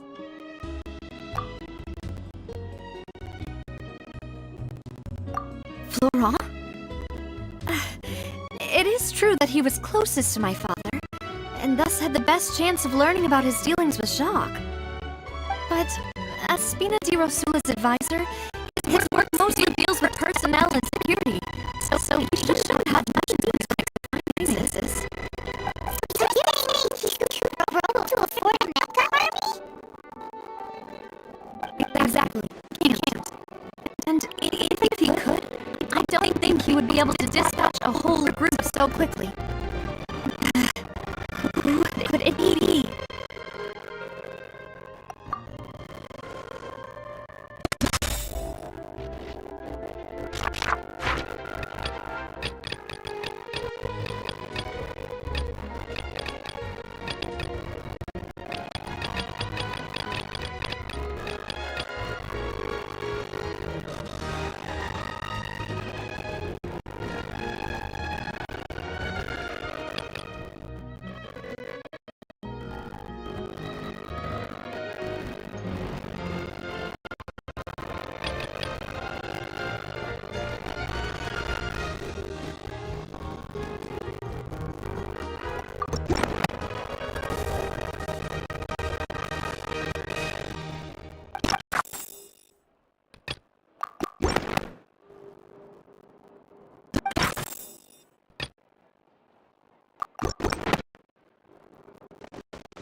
Everything through, Uncle Marcel is indeed the most suspicious of them all. Could we people turning into water thing when he narrowed it down to these three, did he? Malus has always been very reliable, and his judgment of others' trustworthiness has been fair and well considered. When he laid out his case for the three, the rationale he gave me made a lot of sense as well. The suspect is knowledgeable about the Spina's internal affairs, has the means to dispatch Mecha to assassinate us, and possesses significant intellect and foresight. Even if I don't want to believe it, I'm starting to see how things could all tie back to Uncle Marcel. Well, we still have another trump card on top of all the theorizing and speculating. Yes, Malus did say that charging straight in there would be extremely risky. But we don't have any other options. We need far more solid proof before we can hope to go charging in on our enemy. Navia, here you are. Oh, I've been looking for you. Aren't you the guy from the guards? Did something happen? Yeah. News came from Irenaeus just after you left. We've got another trial on our hands. Wasn't that place built specifically for holding trials? What's so newsworthy about this one? I know. But they said the person they're putting on trial is a Fatui harbinger called Tartaglia. What? Is that someone you know? Yeah, we know him. Maybe even a little too well. Well, he's been accused of being the true culprit behind the serial disappearances case. Wait, how? None of our investigations have had anything to... That's what I thought was strange about it. If the charge against him stands... Right, because they'll think they've already found the culprit. Yeah, and it'll be a lot harder then to clear Mr. Callus's name. I understand.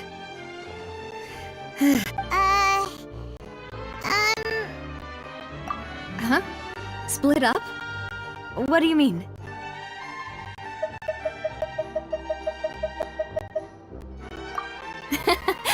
Just as expected. Since this is a trial about the serial You're right. This is our bet. I won't have any chance of making that charge stick, though, unless we find more evidence. It'll be up to... We'll help you, just like you helped us in Lenny's trial. Demoiselle, please allow us to accompany you. I'm ready.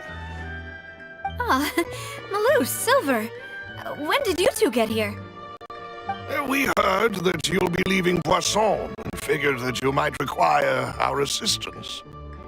It's our hope that your confidence will be bolstered with the two of us by your side. Thank you so much. Then, let's make haste for Irenaeus. Paimon, Traveler, I'll see you at... See you then!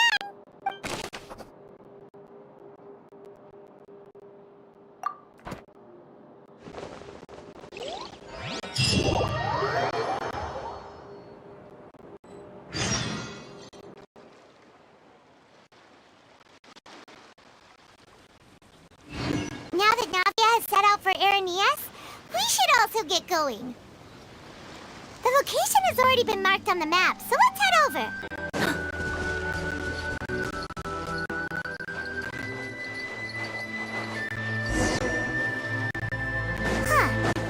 According to Malus's info, the synth production base is underwater. Let's go and try to find the entrance.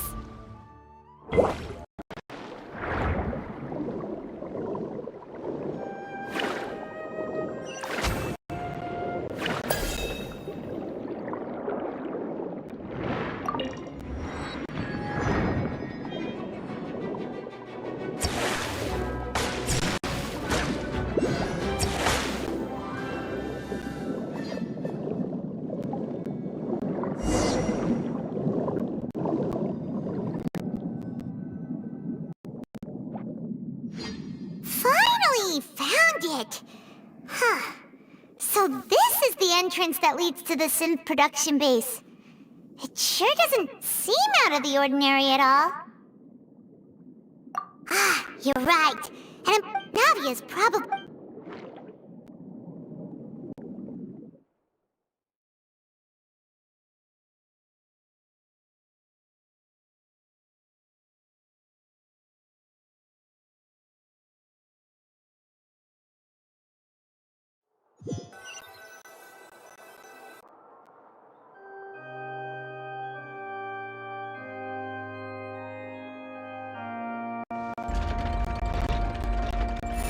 It would appear that I must repeat my question again, Mr. Tartaglia.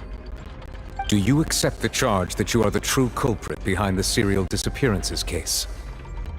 To be perfectly honest, I don't understand your country's complicated court system, or the reason why I'm being charged with something I've never even heard of. However, I did hear that people who have been charged can choose to participate in a duel to clear their name. Is that right? In which case, as long as I accept the charge, I can have an all-out fight with that champion duelist Clorend, right? I've got to admit, that's one of the most enticing offers I've ever received. When I privately sparred with her last time, she was obviously holding back. Real disappointing. Hey! Don't you understand? You're currently the prime suspect for a major case. This isn't the place for you to be looking for fights. Oh? Sounds like the Hydro Archon wants to lecture me on the ways of the Opera House. Then why don't you duel me too? I'm the kind of student that learns best in the heat of battle. No. That's not what I meant. Alas, it would appear that communication with the defendant is going poorly, and we have made very little progress. In that case, let me explain everything from the very beginning again. The goal of this trial is to determine the culprit behind the serial disappearances case. That case had nothing to do with him! You've got the wrong man! Huh? What's going on? Why is she interjecting again? I told you it couldn't be one of the Fatui harbingers. Miss Navia, this is the second time you've interrupted the court proceedings. I only tolerated your behavior last time because you were able to provide the court with a key eyewitness. But that was an exception rather than standard court protocol. I can very well charge you with contempt of court for your interjections. Oh, please! Did you ever think I had any respect for this place's pointless theatrics? We can put that discussion aside for now. I'm not here to argue with you. I'm here to charge the true culprit behind the serial disappearances case. And if my charges prove true, then Tartaglia here will be proven innocent by default, correct? Oh, a young lady has charged in and offered to clear my name. How fascinating. Well, I'd gotten half bored to death by all these rules and procedures anyway, so I'll take you up on that offer. So, Your Honor, is there nothing else for me to do now? You may take a seat for now in the audience, but that doesn't mean the suspicions against you have been lifted. Now then, Miss Navia, who is the person you would like to charge instead? That person is...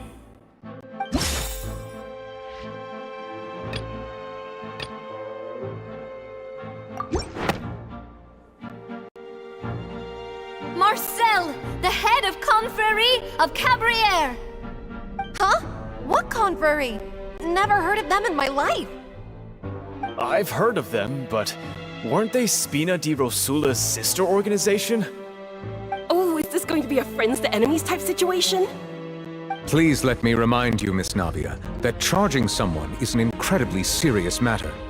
Committing to the charge also means taking on the legal responsibilities associated with it.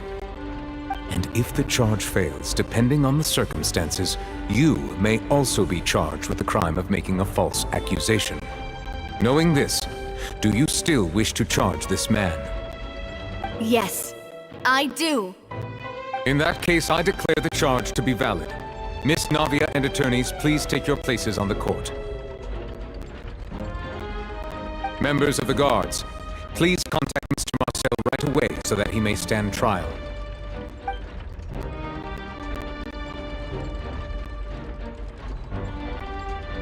Mr. Marcel, you will not require an attorney. Is that correct? Apologies. It all just happened so quickly. I still haven't figured out what's going on. I think an attorney won't be necessary. This is probably just a misunderstanding between me and Navia. Very well. In that case, since both sides have now arrived, Miss Navia, please present your charges. I would like to take everyone back to 3 years ago, to the case of Callus the Unfaithful. Only through elucidating what really happened in that case can we connect all the dots for the serial disappearances case. Navia, do you really think that I was the one who killed your father? Come on, why would I do that? Callus was my benefactor, and remember, both you and I only ran to the scene when we heard the sound of a gun. If that's enough to make me a suspect, wouldn't that make everyone at that banquet a suspect as well? I think there's no point in getting into the specifics right now. The audience doesn't even have the big picture yet. Even I'm struggling to remember some details of that case. Exactly correct, Your Honor. I must refresh everyone's memory about that case before I can explain my charge and reasoning. I see. In which case, I will recount the findings about that case as originally recorded by Maison Gardiennage.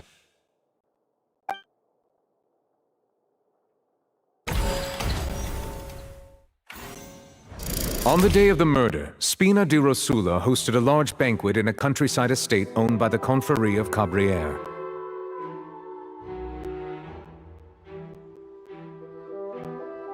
During the banquet, all attending guests heard 2 gunshots from the courtyard. When the guests arrived at the scene, they found the primary suspect, Callus, holding a gun, while his acquaintance, Jacques, lay dead from a gunshot wound.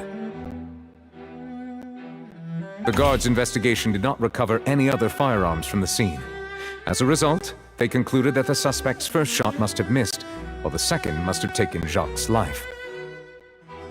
The suspect did not dispute this conclusion, and also declined to defend himself in court. Instead, he chose to prove his innocence through a duel. Callus was defeated by champion duelist Clarande in the ensuing duel, and soon succumbed to the injuries. These are the known facts about the case.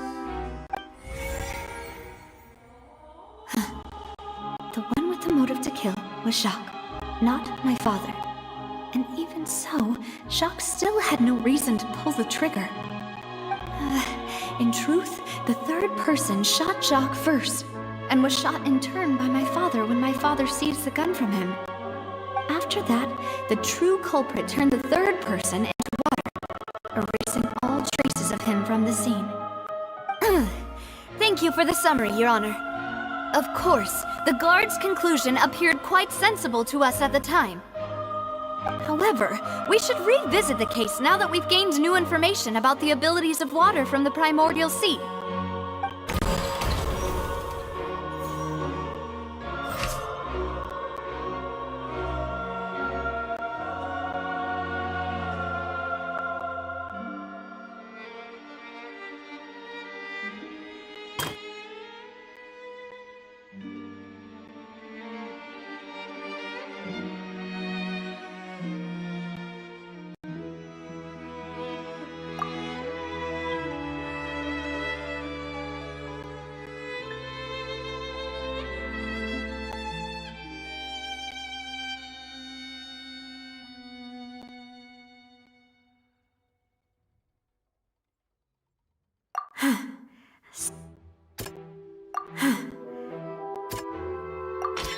The testimony of the...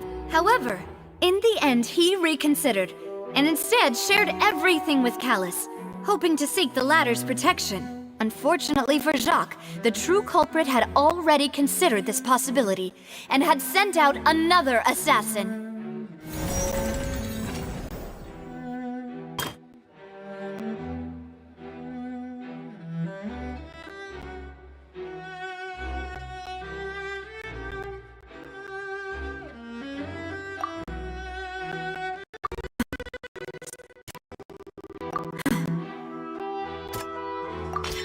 This assassin first shot Jacques, then turned to shoot Callus, only for Callus to wrestle the gun from him and kill him instead.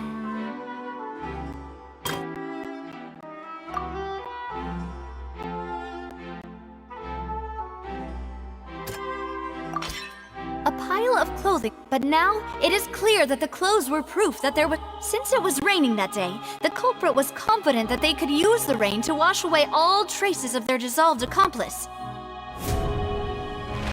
Realizing this, the true culprit caused the hired assassin to dissolve into water, leading everyone to believe Callus was responsible for Jacques' murder. This is the true version of events.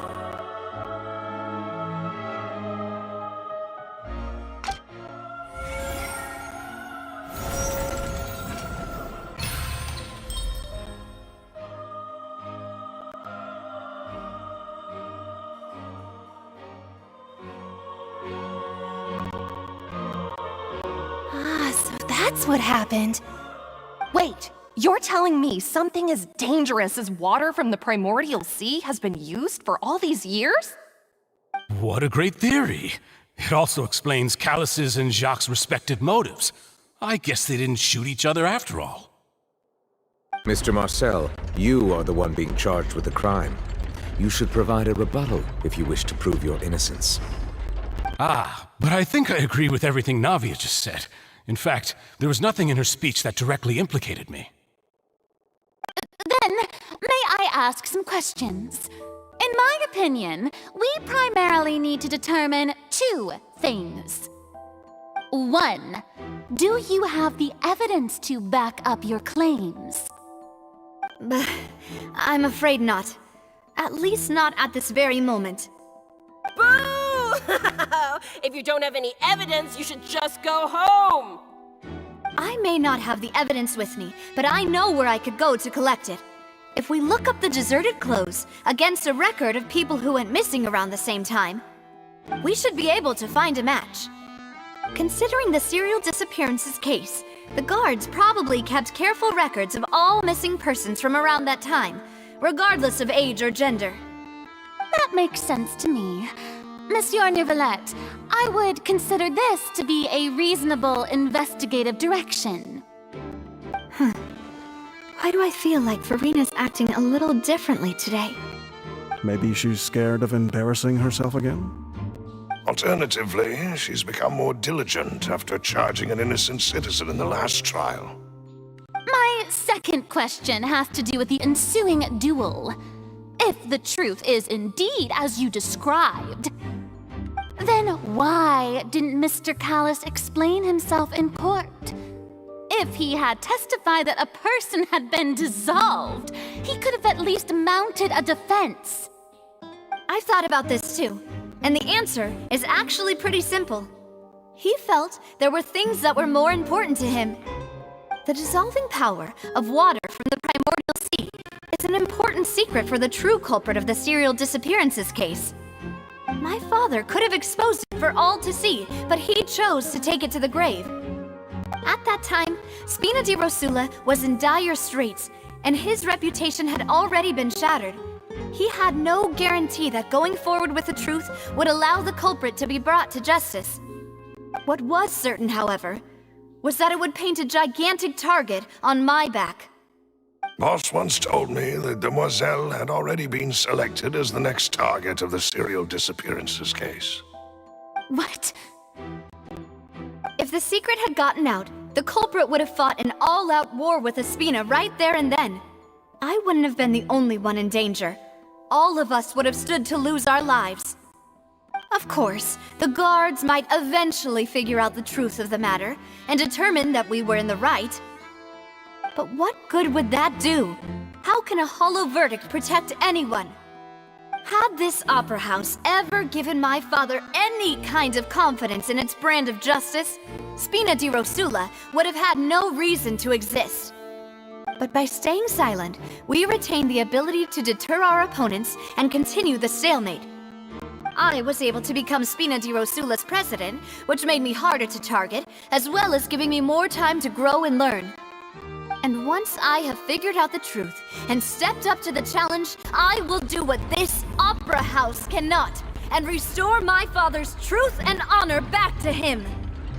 So, you mean to say, your father intended to die in the duelist's ring? That's right. Do you have any proof? Of course. All you need is to ask his opponent, Clarande. I don't need your apology, your guilt, or your support from the shadows. You don't have to do anything for my sake. But since he entrusted his will to you, Clarand, you should tell us the truth about his sacrifice. So, during the duel, did you believe that Callus was intending to die? Yes, I did. As a champion duelist, I've fought many battles and taken a countless number of dishonored lives. In my line of work, I've seen all kinds of people give their all for the faintest hope to continue living. Some were determined, others passionate, and some even manic and twisted. Just one look and I can tell if a duelist is hoping to live or if they're looking to die. I hereby swear on my name and honor as a champion duelist that Mr. Callus never intended to leave the ring alive. Since that's your testimony, I have no more questions. It appears there really are good grounds to reopen this case. I concur. However, Miss Navia, you still have not explained the link between your father's case and the serial disappearances case. Right? What she said was fascinating, but kind of beside the point. Wait, weren't they just talking about the serial disappearances case? Of course, Your Honor. The two cases are connected via a matter of timing. In my father's case, the culprit intended to kill both Jacques and Callus. As a result, they planned to act after hearing 2 gunshots. And at the end of Linny's trial, the culprit also only dissolved the victim in front of everyone because they realized they were at risk of being identified. The culprit could only time their actions so precisely if they were already at the scene. Coincidentally, Marcel attended both the banquet and the trial. So that's why you suspected me. Even after hearing your reasoning, I still can't help but find it a little preposterous. I'm used to it, though. You've always been an impulsive and sentimental child, Navia. It's one of your most endearing traits. No need to appeal to pathos. I won't try to refute your points one by one, but even if everything you just said was true, can you prove that I was the only person present at both events? On top of that, does a person have to be physically present to control the timing? Can't someone remotely monitor the place?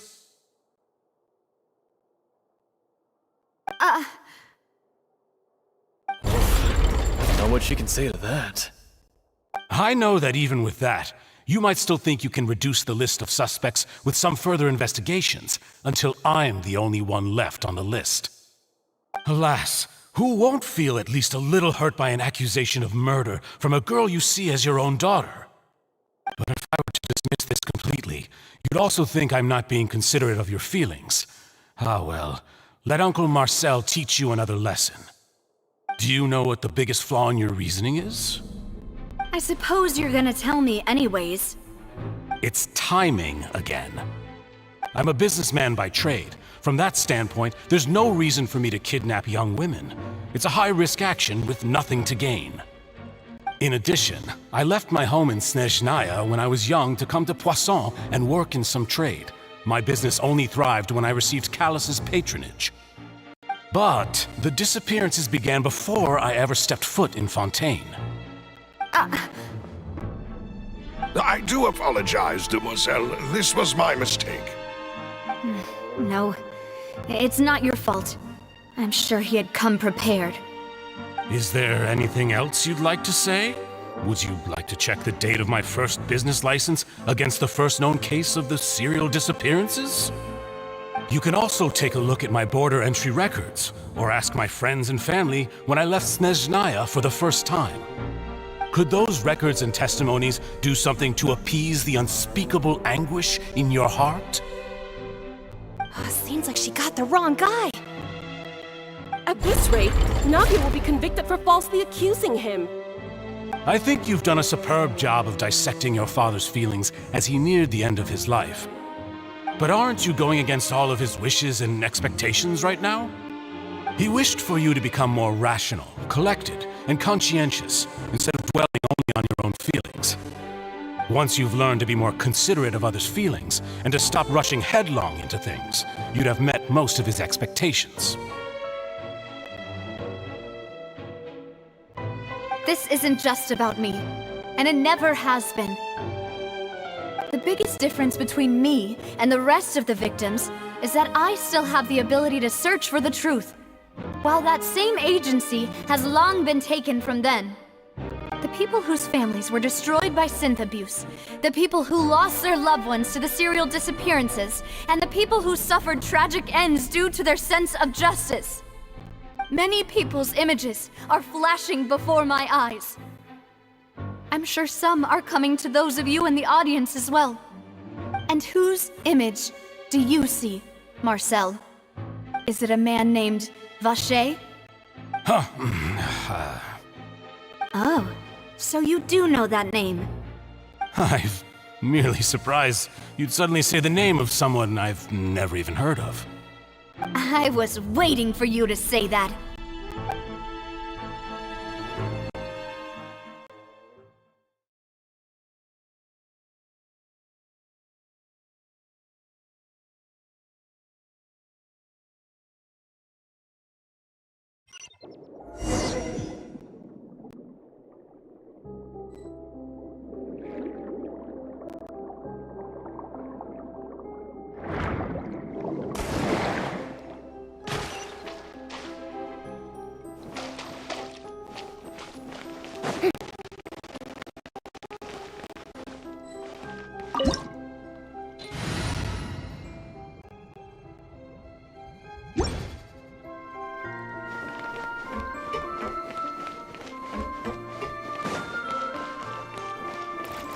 Strike a pose! Let the world come alive!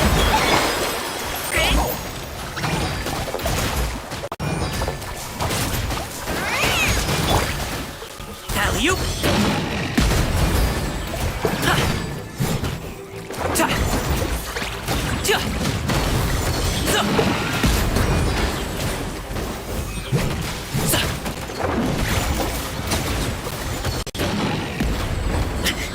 No pain, no gain.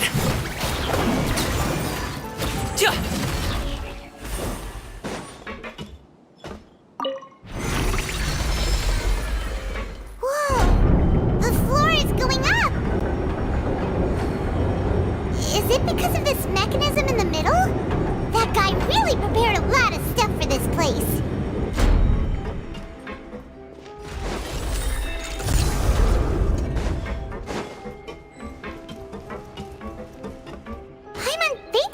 Go up, but Paimon doesn't see a way.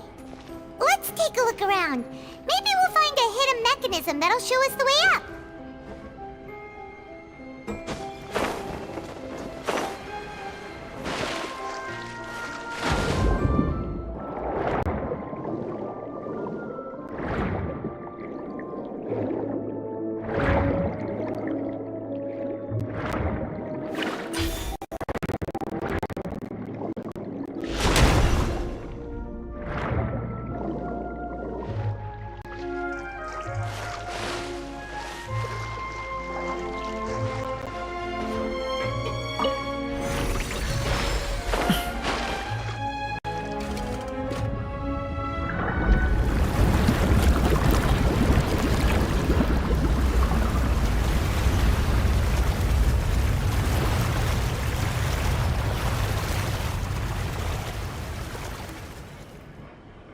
The water level is rising!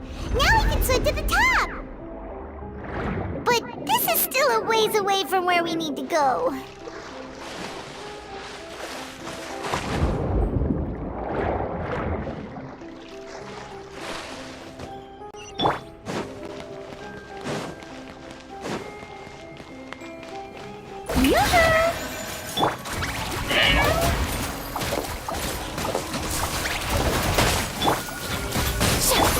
Congratulations! The feeling's mutual. Many happy returns! Sorry, pal. Alley-oop! Cha! Cha! Cha! So! Ah! Forget about me. Just go. Shower me with praise! Let my name echo in some...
Now the path is clear! Let's go!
Water jet!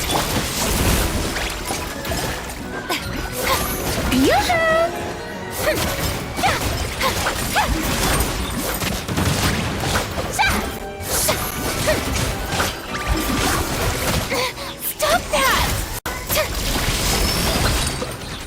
Hey!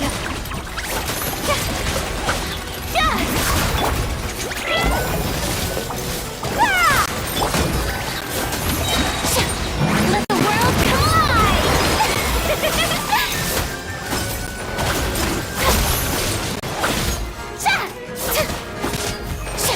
Strike a pose!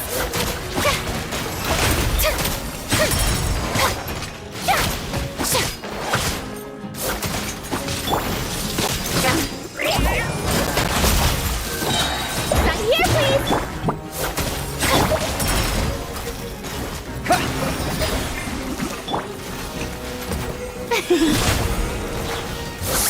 Shower me with praise!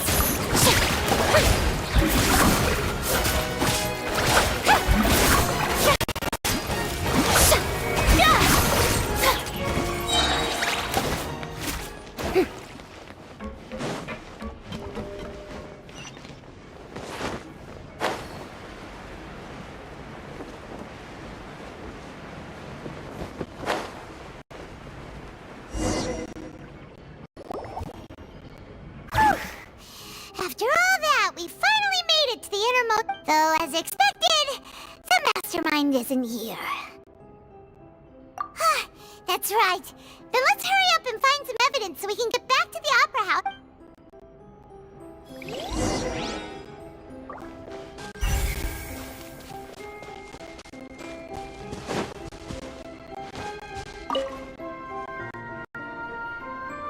What's all this?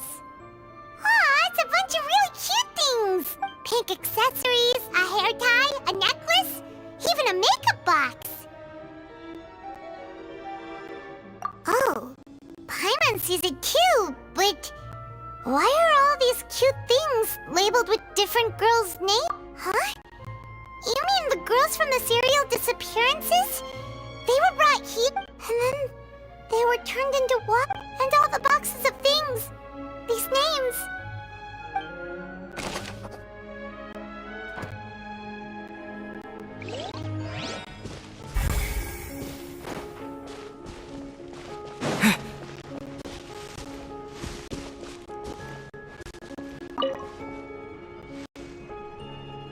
Oh, look!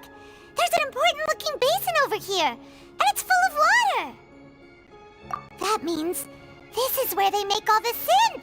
And that special water is the main ingredient! If you dilute it with normal water, you'll get synth, but the pure stuff can dissolve a human! Paimon will take notes on this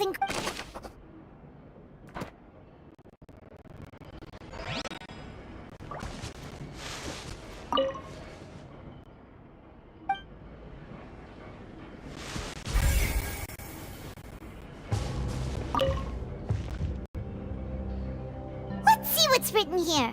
Nothing escapes Detective Paimon's eyes. Callus. Navia's father. Oh, this seems to be an investigation report on you. Yep, it's about finding someone to assassinate Jacques and Callus because of a lack of confidence that Jacques himself would go through with it. This should prove the existence of the third person, right? We still have not determined the old dog's a real menace. He can act whenever he wants to make. I concur. Let's send someone. Oh, seems like we've got a bunch of correspondence between the higher-ups. They're all just so.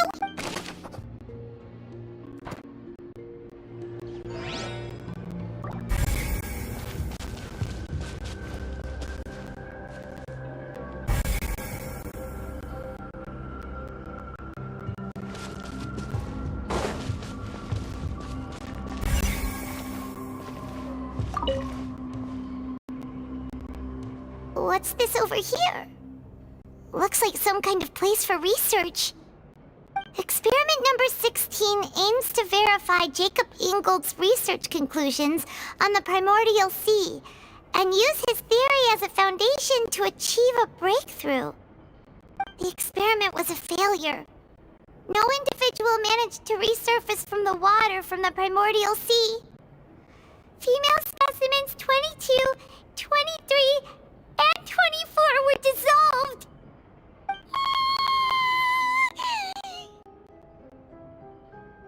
Sorry, traveler. Paimon will try her best. Something so scary before.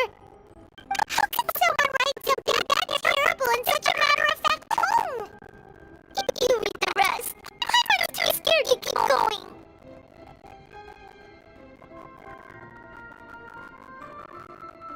So that's why you did all of these experiments.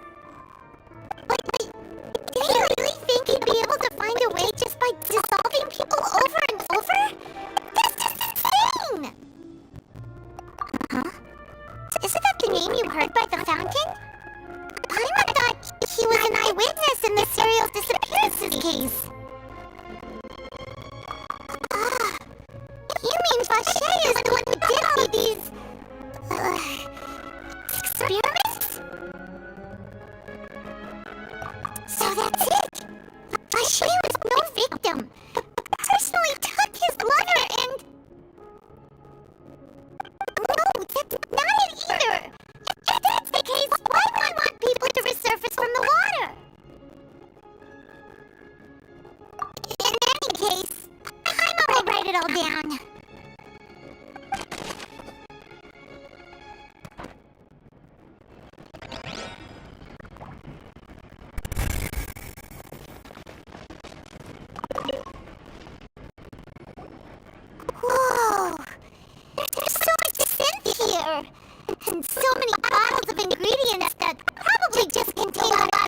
primordial sea.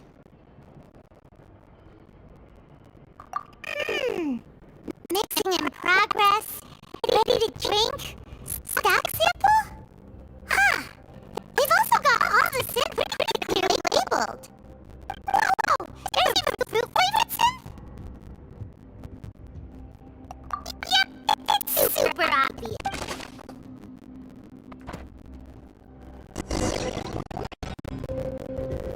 We've looked at almost everything here, and it seems like but yeah, we haven't found anything that reveals his true identity. No wonder even Lilith wasn't able to find anything. Whoever it is probably destroyed everything to do with that name along. That way, even if we bring all this back to the opera, we won't be able to identify everything. Paimon wanted.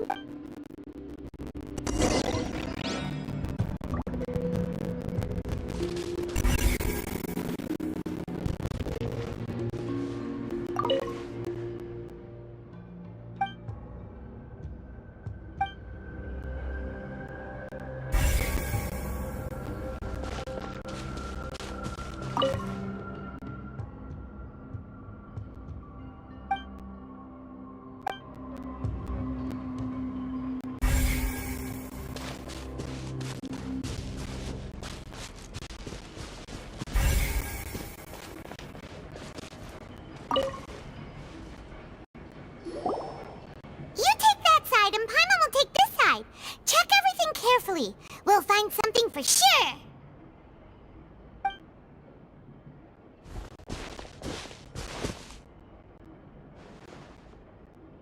Ugh. Nothing at all! And Paimon can't even find snacks either! Whoa, really? What'd Paimon see? Venier. Isn't that Vache's lover's name? Then you found her diary! Let's see! Aw, it's just a normal diary chronicling their love story. So many! A whole page's worth! But they're all crossed out. Was she unhappy with all of them? The final name she decided on was... Marcel. Wait, but... Marcel's pretty old. Has this case been going on for so long that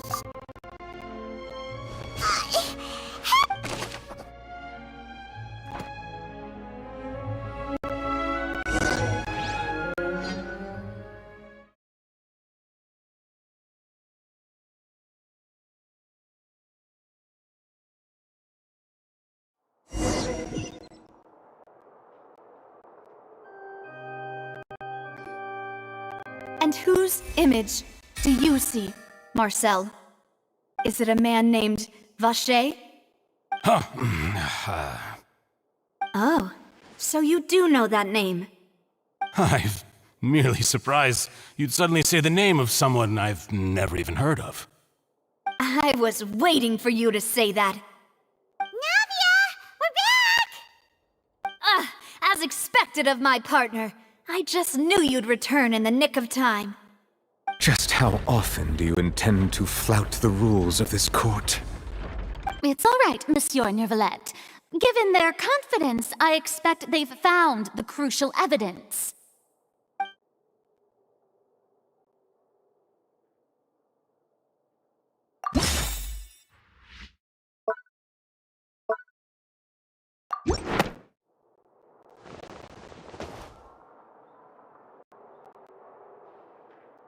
But the truth of it, Marcel, is that you've always been Vache. Huh? We've investigated your lair. We already know everything. After your lover, Venier, was dissolved, you kept abducting young women to experiment on the hopes of bringing her back to you. You even created Marcel as a new identity and destroyed all records of your past as Vache. So that's it. Even the villains in opera performances rarely go that far. And with that, Marcel's motive has now been established. This information regarding your past also dismantles your prior timing defense. Well, Marcel, do you know where you went wrong? You fixated your gaze on the lover that passed away, instead of paying attention to the living people around you. So, you never noticed how we changed, or how we grew as individuals. You also never understood Boss's real expectations for his daughter. Or our determination to see things through. Your determination. Mr. Marcel, please speak up now if you would like to defend yourself. Otherwise, the trial will move on to the next stage. Do you really think I wanted to do any of this? Pay attention to you? What for? Have you ever paid attention to me? Ever empathized with my pain? Ever known how it feels to watch the love of your life dissolve right in front of your eyes? No one helped me. No one even believed me. All those decades ago, even the officers from the Maison Gardiennage were laughing at me. They said there's no way a human being can turn into water. So I must have gone mad from grief. Vignier's death was brushed away by all of you as if it didn't matter at all. Well, now you know, don't you? Ha! Well, it's too late now. All those who were dissolved are gone forever. You only have yourselves to blame. You set up this ornate opera house in pursuit of your so-called justice, your beloved drama, while turning a blind eye to the suffering of the people. Vignier is dead. We promised each other that we would always be together. Wherever she goes, I will follow. But I'm not from this blasted place, so I can't be dissolved, no matter what I do.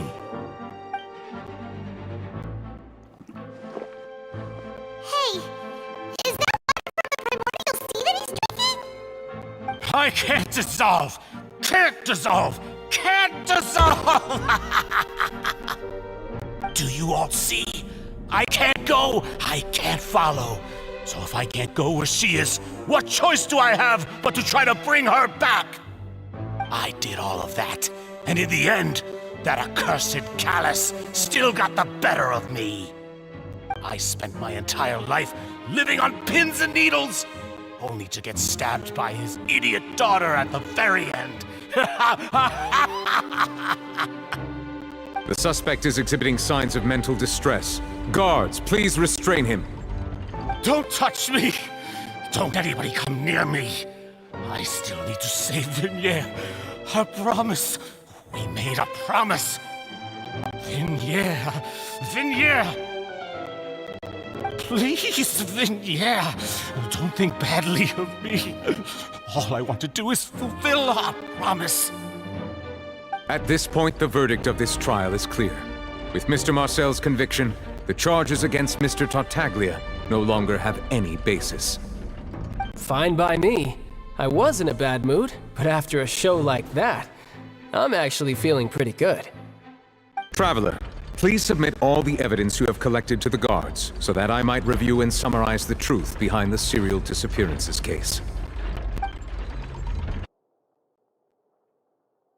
The man now known as Marcel was originally named Vacher and worked as an adventurer with his partner and lover Vignier.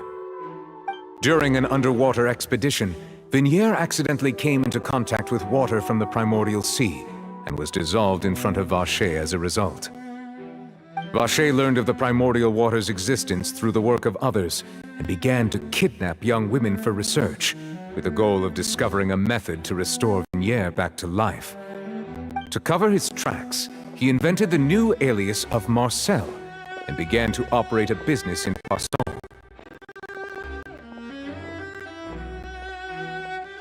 During the course of his research, Vacher discovered that a diluted concoction of water from the primordial sea can induce feelings of euphoria, and began to manufacture and market synth. However, as he accumulated wealth to fund his continued research and expanded the scope, he came into conflict with Spina di Rosula. After exchanging blows with Spina di Rosula for many years, Vache decided to assassinate their president Callus at a banquet. Although the assassination did not go as Vache expected, he was able to turn Callus into the murder suspect by dissolving the assassin he sent to the scene. And just recently, Vache attempted to frame Linny as the culprit of the serial disappearances case, using a similar method. However, his attempt to frame Linny failed, and the power of water from the primordial sea became public knowledge. This case also exposed enough of Vache's machinations that he was eventually successfully charged in court. Thus concludes the enigmatic history of the serial disappearances case, with the truth revealed to all.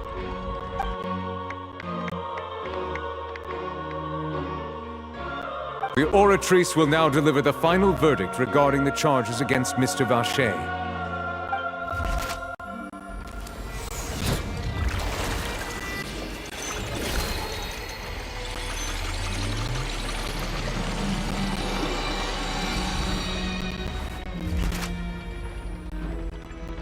According to the judgment of the oratrice mécanique d'analyse cardinale, Mr. Vache is guilty. Guards! Take Vache away. Good. It's what he deserves. With that, the serial disappearances case is over now. We really just witnessed history. Who would have thought the true culprit would be such a polite and well-spoken guy? Yippee! We helped Navia bring the bad guy to justice! He's hurt so many innocent people and now he's finally getting what he deserves! Huh? Are you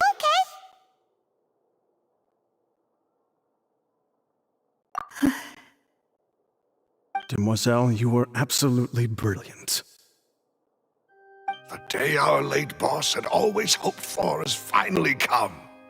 You can... Yeah. It's finally over. It's all thanks to you guys. And my partner. See, Papa?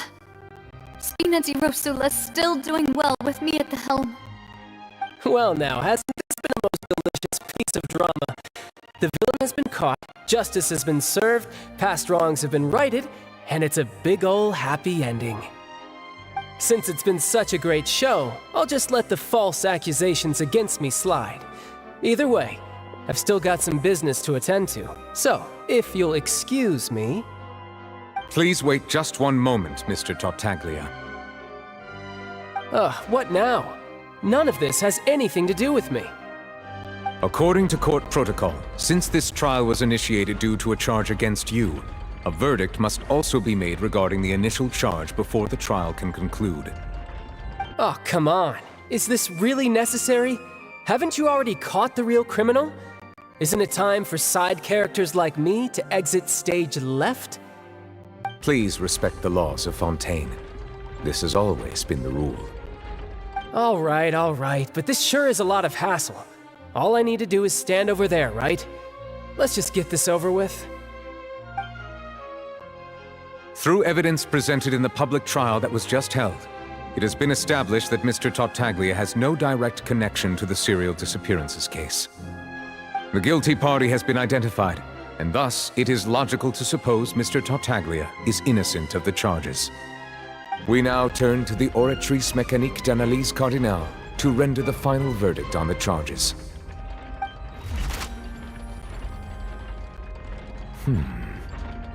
According to the judgment of the oratrice mécanique d'analyse cardinale, Mr. Tartaglia is guilty. What? Hey! That's not funny! Didn't you just say I'm supposed to be innocent? What's with this verdict? Is your justice machine malfunctioning? Huh? This has never happened before. The oratrice actually returned a different verdict from the Chief Justice. I mean, have you ever heard of an innocent Fatui Harbinger? Do you think the oratrice might have just convicted him on general principle? But weren't the charges about the serial disappearances case? No matter what else he's guilty of, it shouldn't affect the verdict. The judgment of the Oratrice Mécanique d'Analyse Cardinale is, by law, the final verdict of the court. We must accept the guilty verdict. Guards, please take the suspect into custody per court protocol.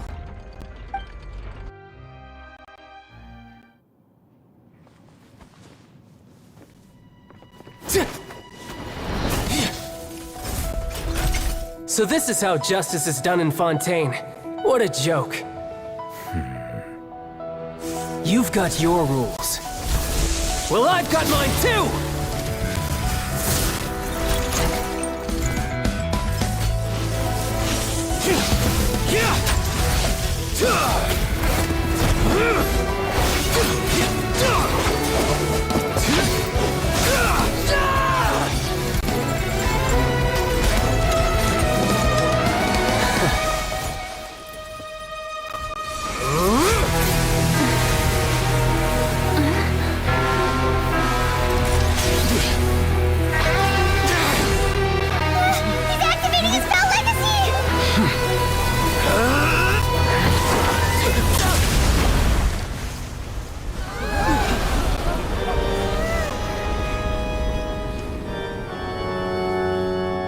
I am sorry.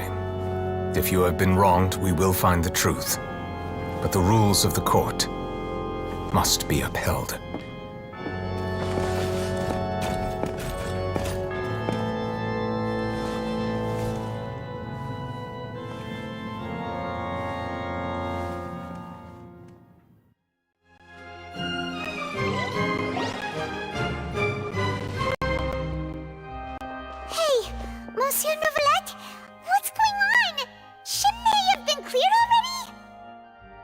Apologies.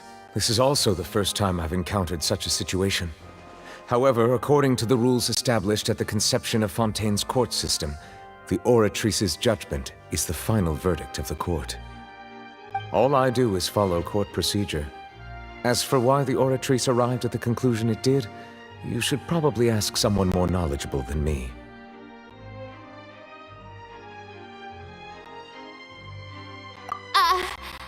Why are you looking at me? I had nothing to do with it! I don't know what happened there either! Hey, stop staring at me! What does Lady Verena mean by that? She says she has no idea either, but that's impossible. Didn't she create the Oratrice herself? Yeah, so are the verdicts reliable or not? Can results like this really be called justice?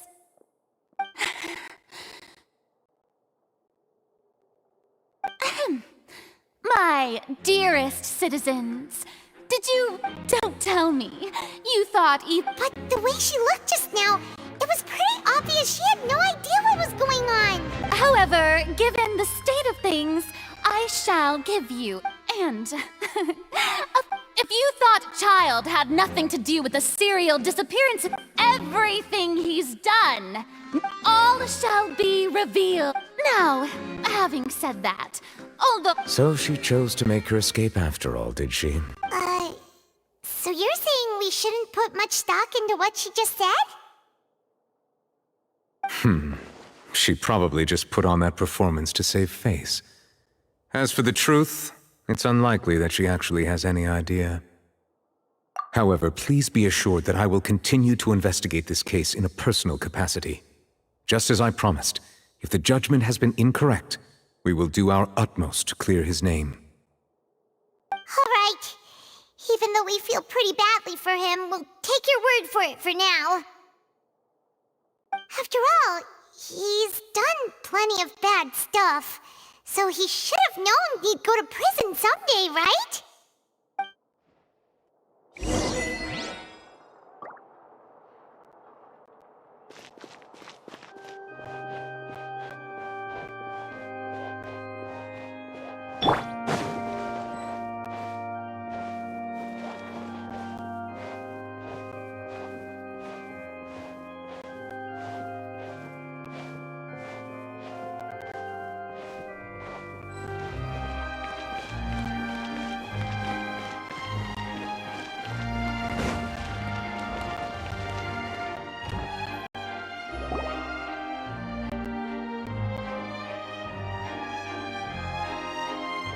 What are you doing? Quick, stop him! Traveler! Hey! Traveler! Marcel! What are you doing over here? Stop resisting arrest! Cease, or we'll add another charge to the list. No, wait! I just want to ask the Traveler something. I'm not looking to run away. Please, just let me ask this one small thing. Go on. Thank you. I was being led away when I finally realized something. Where did you first hear the name Vache? I erased all records of that name. So, unless... Are you still trying to prove your innocence? Give it up. You've already been convicted. Really? You did? You're sure? You met her? But how could that be? How did you manage to do it? The Fountain of Lucine? Then she's been so close to me all along. And I just never... Please give me a chance to talk to her again. Just let the Traveler take me to the fountain to see her one last time. This is the last request I'll ever make in my life. You can do whatever you want to me afterwards. I don't care. What? Give an inch and you want to take a mile? Do you think serial killers get to make requests like that? Paimon agrees. Why should we give him what he wants when he's only done a ton of super terrible things? This request, is it worth as much to you as your life? Of course! Wait, no. It's worth even more than my life. Humans. Will they betray the instinct to live just to satisfy spiritual needs? Very well. I will grant your request. Your Honor, I fear that... I will go with him. You do not need to worry about any escape. In that case, I shall leave him in your most capable hands, Chief. Thank you.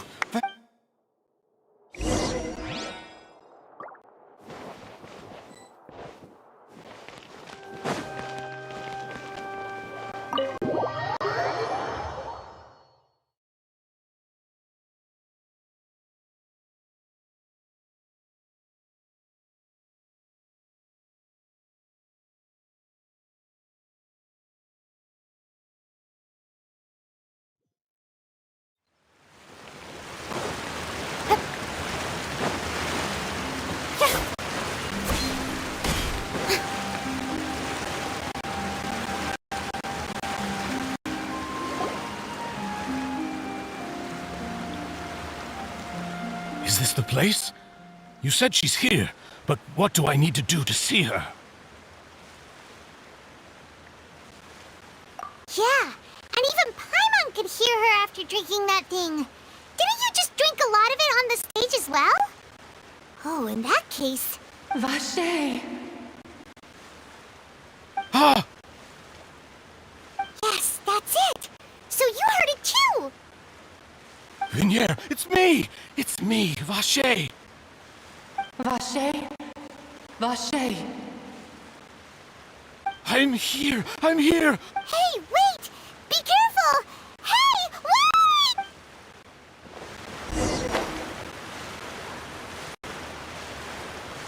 Vinier, is that you? It's me, Vache!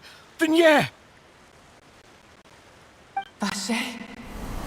Why did you come? Didn't I say? You don't need to look for me. You look a lot older than I remember. How long has it been? It's been more than 20 years. I've suffered for over 20 years since the day you left. All this time, only the thought of bringing you back has kept me alive. Nothing else mattered to me. I must be dreaming. Who would have thought I'd get the chance to tell you all of my feelings like this? Vinier, you are my everything. I really don't know how I could live without you. But Vache, if you ask me, this world would be better off without you. What are you saying? If not for you, I would have finished my law degree and probably become a top-tier attorney one day. If not for you, I would have continued to pursue my love of the arts, and my works would have been displayed in the Palais Mermonia itself. If not for you, I would at least have been able to take care of my mother. And she would not have grown old and died alone, with nothing but the tears on her cheeks. It's all because of your selfishness, Vache. It's all because of you. You... Wait, you are not Vignier. Who are you? You're right. I am not Vignier. I am the sacrifices. Every woman who died by your hand, as our bodies dissolved, our consciousnesses flowed back to the primordial sea. Our thoughts circulated endlessly within the primordial sea, and we were no longer individuals, but we became one, just as streams of water come together in the sea. I'm Cressy. I'm Lemony. I'm Azine. The only one I am not is Vignier. Why? But then... She doesn't want to see you anymore. Every tendril of her consciousness is avoiding you. This is what you get for your selfishness. Your selfishness robbed us of our lives and our futures. You said time and time again that you'd do any and everything for her. But did you ever consider whether she'd want to see you do the things that you did? If she would despise you for what you became?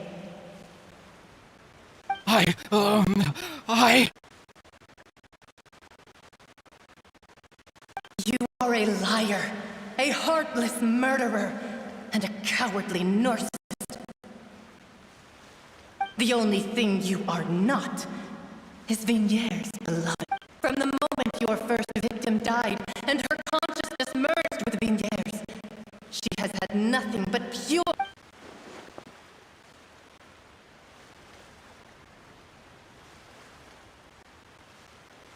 No! Yeah. You still don't understand. But on top of that, she said that because she knew that if you did come here, we will show no mercy to Vache.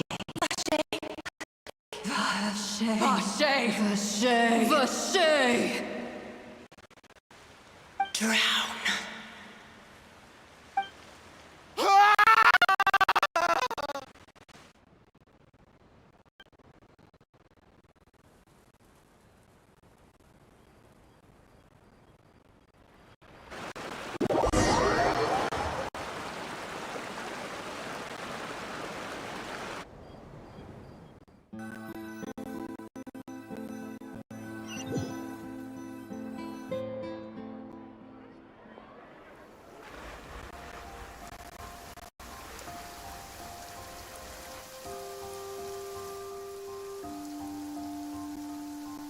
Finally, we have some time to do shopping. Gosh, it's really been a long time since we've been able to relax. Well met, partner. I knew something great was going to happen when I woke up in such a good mood today. Even this weather can't put a damper on the demoiselle's mood. It's a pleasure to see you both again. Oh, hey, Navia! It's been a few days. Paimon's already started to miss you.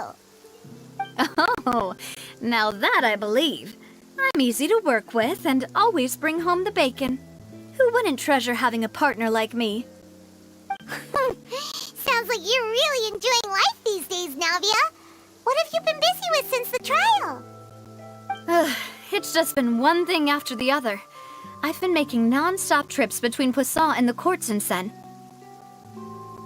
Everyone from Spina di Rosula organized a memorial for my father.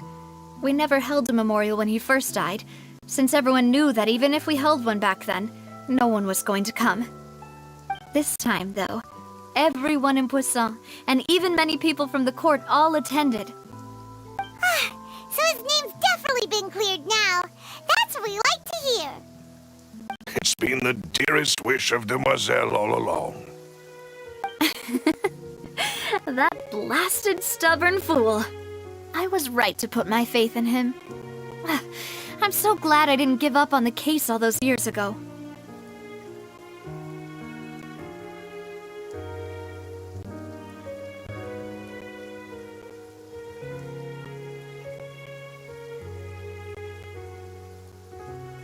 Oh, by the way, I ran into Charlotte just after I left the memorial service. Well, maybe it'd be more accurate to say I knew she would be there, and there was no way she'd just let me go. Huh? So you know Charlotte too? The Charlotte? Journalist from the Steamboat? Yeah, way back when I first became the president of the Spina di Rosula, she was all over me. Wouldn't take no for an answer. I believe the story was called The True Heart of Darkness, Secret Tales of the Yellow Rose. To be fair, though, it was a really flattering feature. So, we've been on pretty... She was trying to lean on our friendship to get me to do an exclusive piece on the serial disappearances case. Oh yeah, she told us about that. She's always been super interested in that case, so now her wish has finally come true too.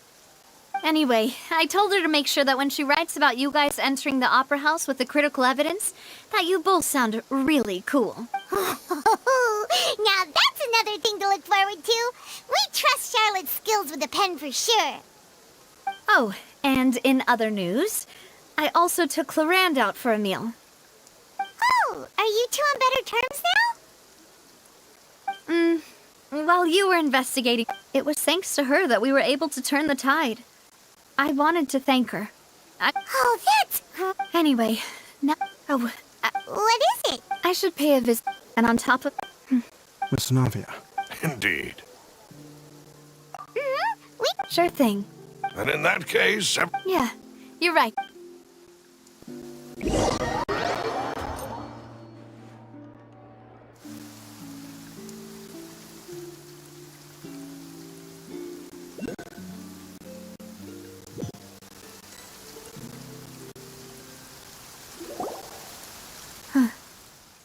This is where my father's grave is.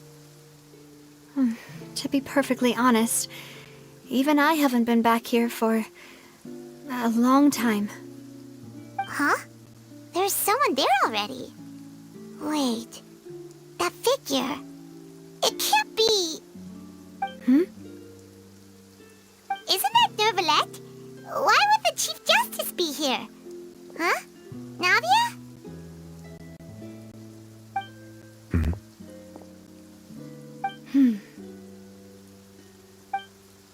My apologies. I should have asked before coming to pay my respects. Don't say that. Sorry about that. Oh, I was trying to say there's no need for you to apologize.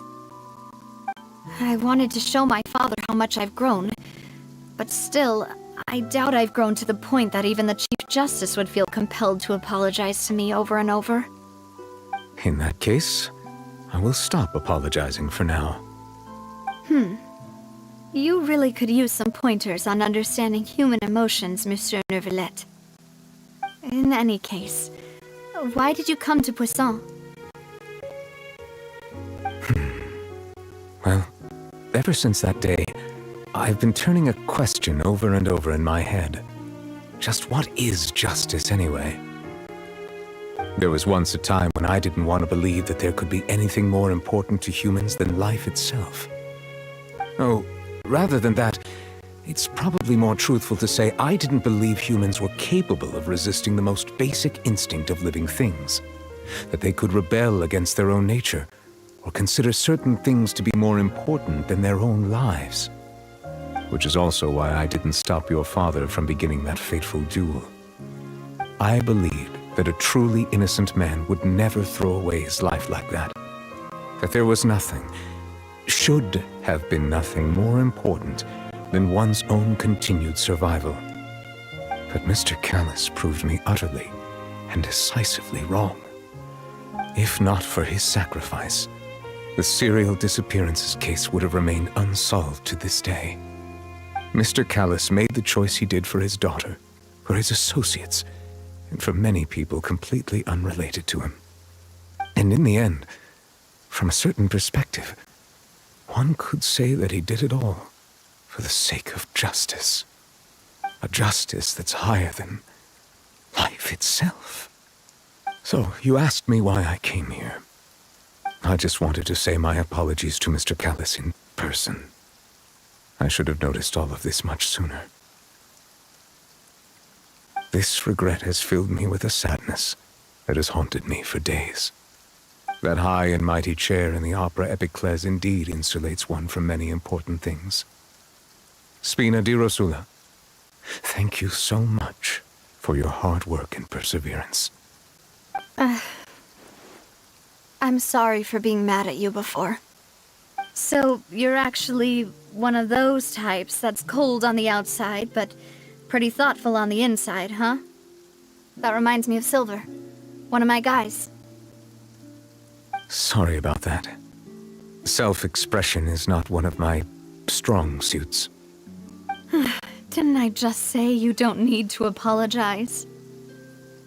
So Navia and Novelette seem to have made their peace as well. Let's not disturb them for now. We can wait till after they're done.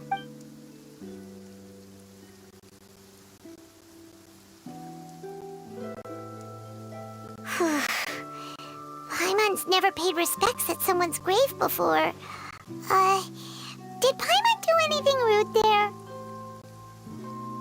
Huh? Oh, Paimon didn't know that was a thing. But Paimon doesn't know what she would do if she can't fly. Oh no.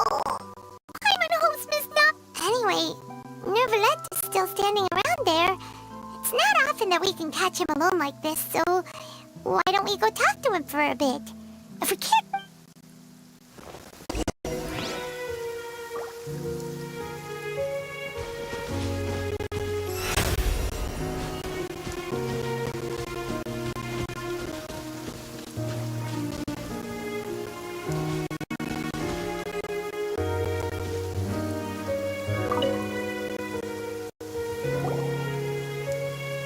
Oh, it's you two. Did Miss Navia invite you to come pay your respects to her father? Mm-hmm. We ran into Navia on the streets today, so we just followed her here. I see. Then is there something that I can help you with? Well, it's pretty hard to run into you like this since you're usually super busy.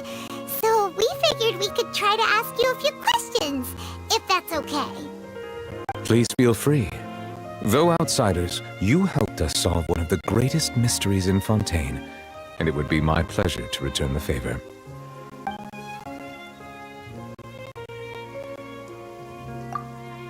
That the sea levels will rise and everyone will be dissolved in water, leaving Furina crying alone on her throne, but the sins of the people will be finally washed away for good. Does that appropriately summarize the version you've heard? That's right! It was Linny that told us back then. And that about covers all the main points. Yes, up to the present, I think we reached a point where we have no choice but to confront this prophecy directly. Rumors have it that this prophecy is rooted in the last words the former Hydro Archon left to the world before she passed away. A prophecy? Of the former Hydro Archon? Wow. This is the first time that we've ever heard of it. Two parts of the prophecy have already proven correct. The rising sea levels and the ability of the people of Fontaine to be dissolved. We should be more vigilant and stay on the watch for further signs. Speaking of the prophecy, Furina has also always taken it quite seriously. Indeed, she has been collecting information and intelligence from across Tevat for this purpose. If the rumors were true, then perhaps this prophecy is the conundrum left to Furina by her predecessor. But with Furina being the way she is, can we really trust her to solve it?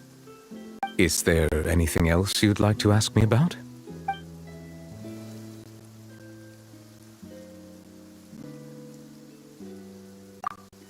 My apologies. My investigation has still not reached its conclusion.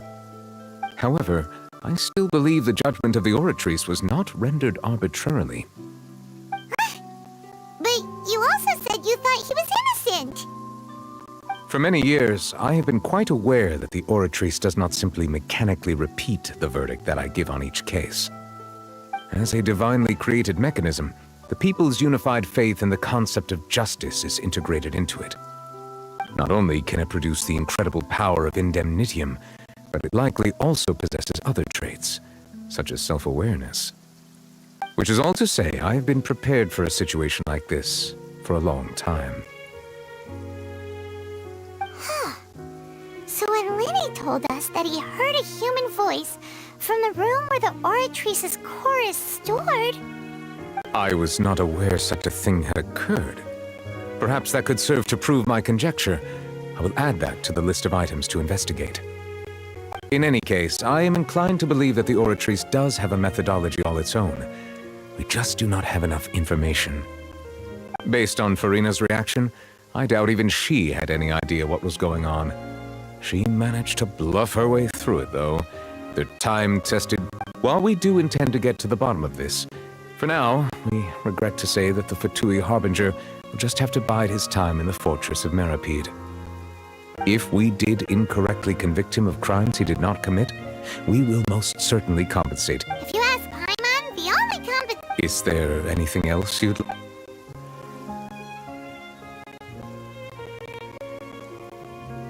Your sibling, another blonde-haired traveler.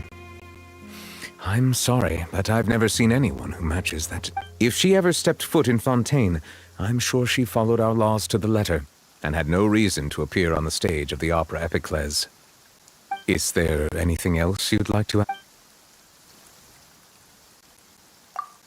So, at court, the bad guys referred to that special water as water from the primordial sea, but what is it Truthfully, that name is already quite accurate. I can only surmise that Vacher and his ilk only learned of its nature and existence after extensive research. There used to be a special sea on the surface of this planet. The nature of its seawater was rather different from that of the sea we know today. Most of Teyvat's life forms were first born in that special sea. You could... But today, the primordial... What Vacher discovered must have been some kind of special... Indeed. Why would the primordial sea, which was known to engender and nurture life, suddenly... To be frank, that also doesn't match my understanding. Is there anything else you... Very well. It was my honor to provide you with what answers I could. I very much enjoyed conversing with you. It will soon be time for me to leave this blissful tranquility behind and return to You really are super busy, monsieur. Crime and villainy do not have the day off, and so... Alright, Tom. Huh? Paimon just noticed that the rain has stopped.